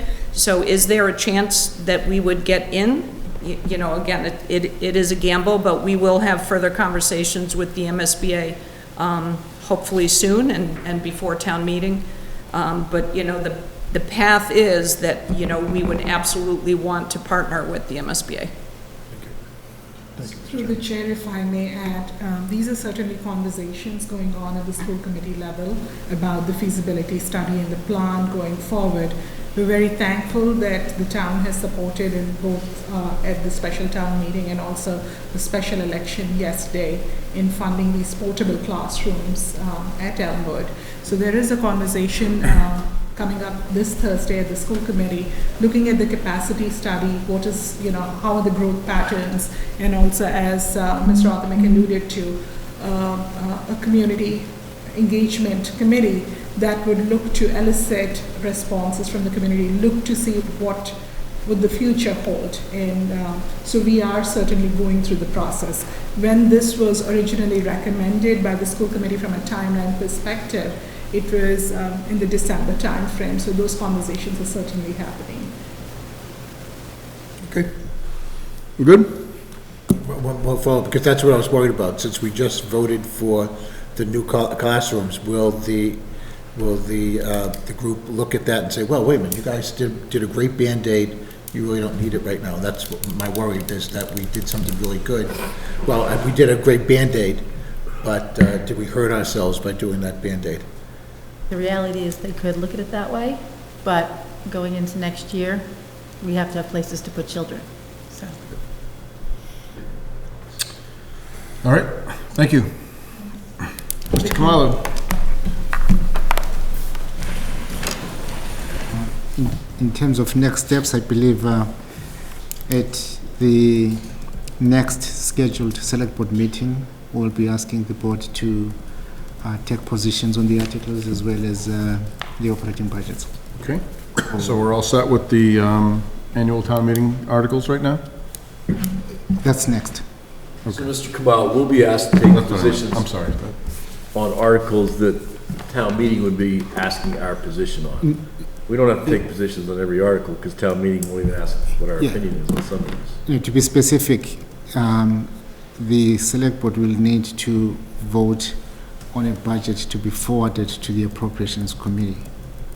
And that budget includes both the operating budget as well as the capital budgets. Got it. Okay. All right, so Mr. Kamala, why don't you take us through the annual town meeting articles, if we're at that point. Yes, we're at that point now. We have included 2 draft articles for your consideration. We are not necessarily looking for immediate feedback. These are in your hands for future discussion. Namely, the draft trench safety officer bylaw and then the draft street opening permit bylaw.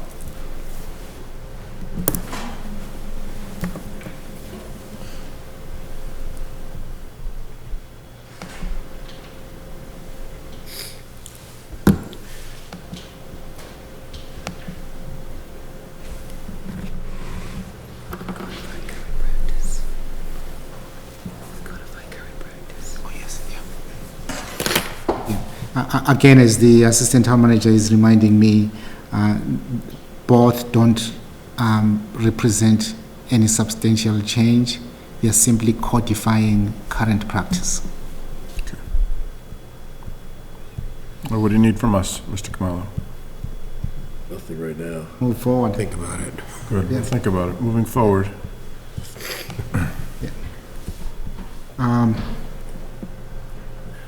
Town manager report. I think the big news on the Main Street Corridor project is that the 100% design is now in MassDOT's hands. Great. Can you restate that nice and clear, please? I want everyone to understand where we are. It's very important. We got to keep everyone updated. Exactly. The town's consultants, VHB, have now submitted the 100% design to MassDOT. Excellent. Good. Music to our ears. Yes. And staying on good news, 45 East Main Street. I am now tonight respectfully asking the board to approve the award of the lease of the property located at 45 East Main Street to the 26.2 Foundation, subject to the successful negotiation of a lease between the town and the 26.2 Foundation. The 26.2 Foundation providing information sufficient to satisfy the town with regard to the feasibility conditions that were outlined in the RFP, and finally subject to town meeting approval of the lease between the town and the 26.2 Foundation. How did we get here? The town issued an RFP for the lease of the property back in June of 2019 with a closing date of December 31st, 2019. Only one proposal was received from the 26.2 Foundation. We included that proposal and its details in your meeting packet. And then following a very thorough and objective evaluation by the procurement office, the town has deemed the 26.2 Foundation proposal most advantageous. Good. Through the chair, I'd like to make that motion, if I may. I would love for you to make that motion, Mr. Catino. So, through the chair, I'd like to make a motion to, if Mr. Kamala, feel free to fix it, to execute the RFP and bring any questions to the town meeting, the annual town meeting. Is that good enough, or you want to be too? I will give you the wording. Okay, thank you.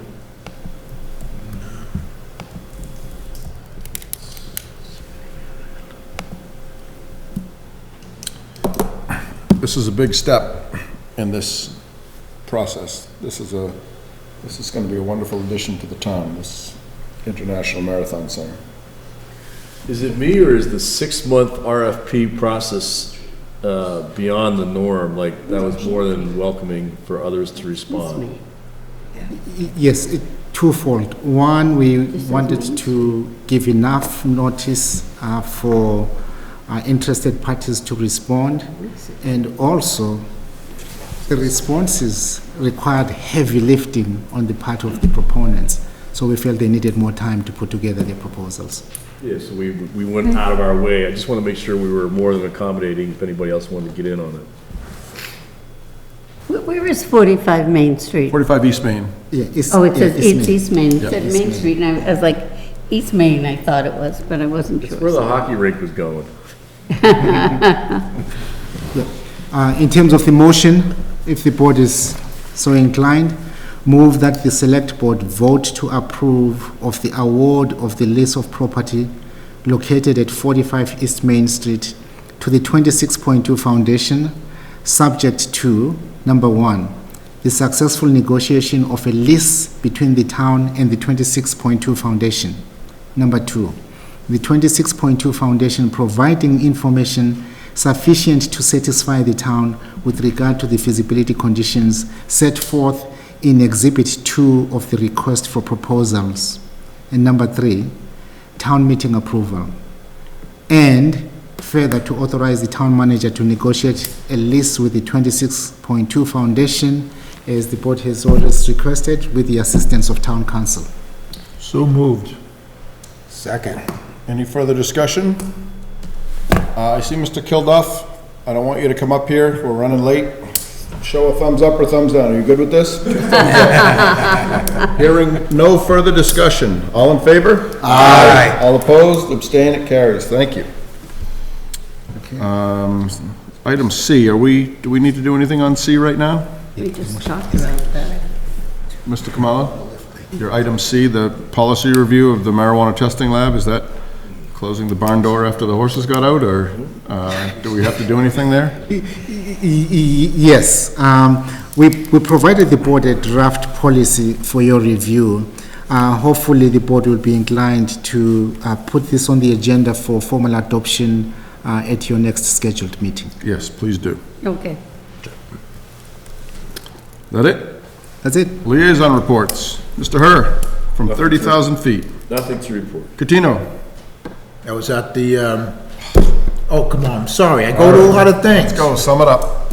I went to growth study yesterday, and Mr. Wesley did a great rundown on our water capacity, sewer capacity, and streets and sidewalks. Also, last Saturday, when there are people in this town that say it's changed and they don't like it and it's not the same, the ham and bean supper by the Friends of Hopkinton. Supper. That's exactly what it was. It was just great, and that's what Hopkinton Grange dinners must have been like 100 years ago.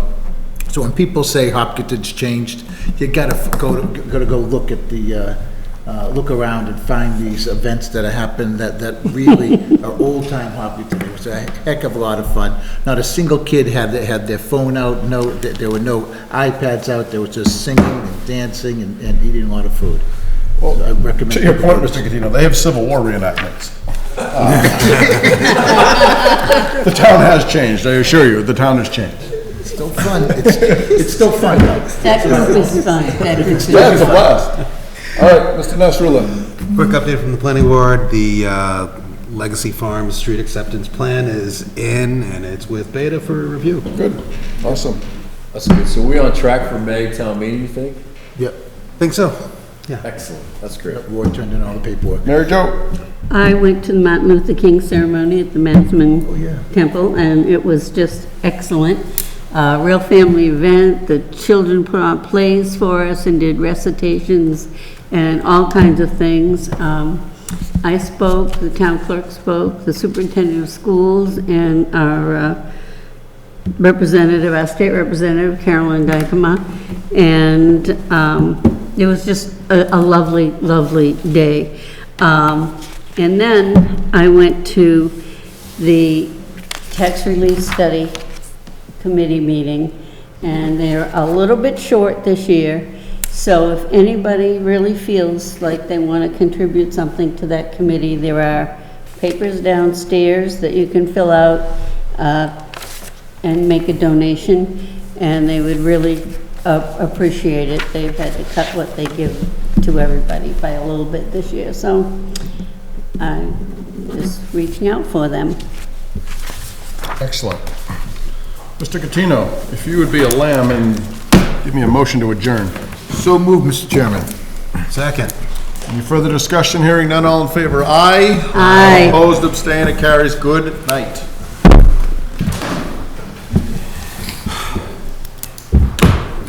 Oh. No, I can't. I'm so tired now. Okay, so that's it. Is that it? Oh, this is great.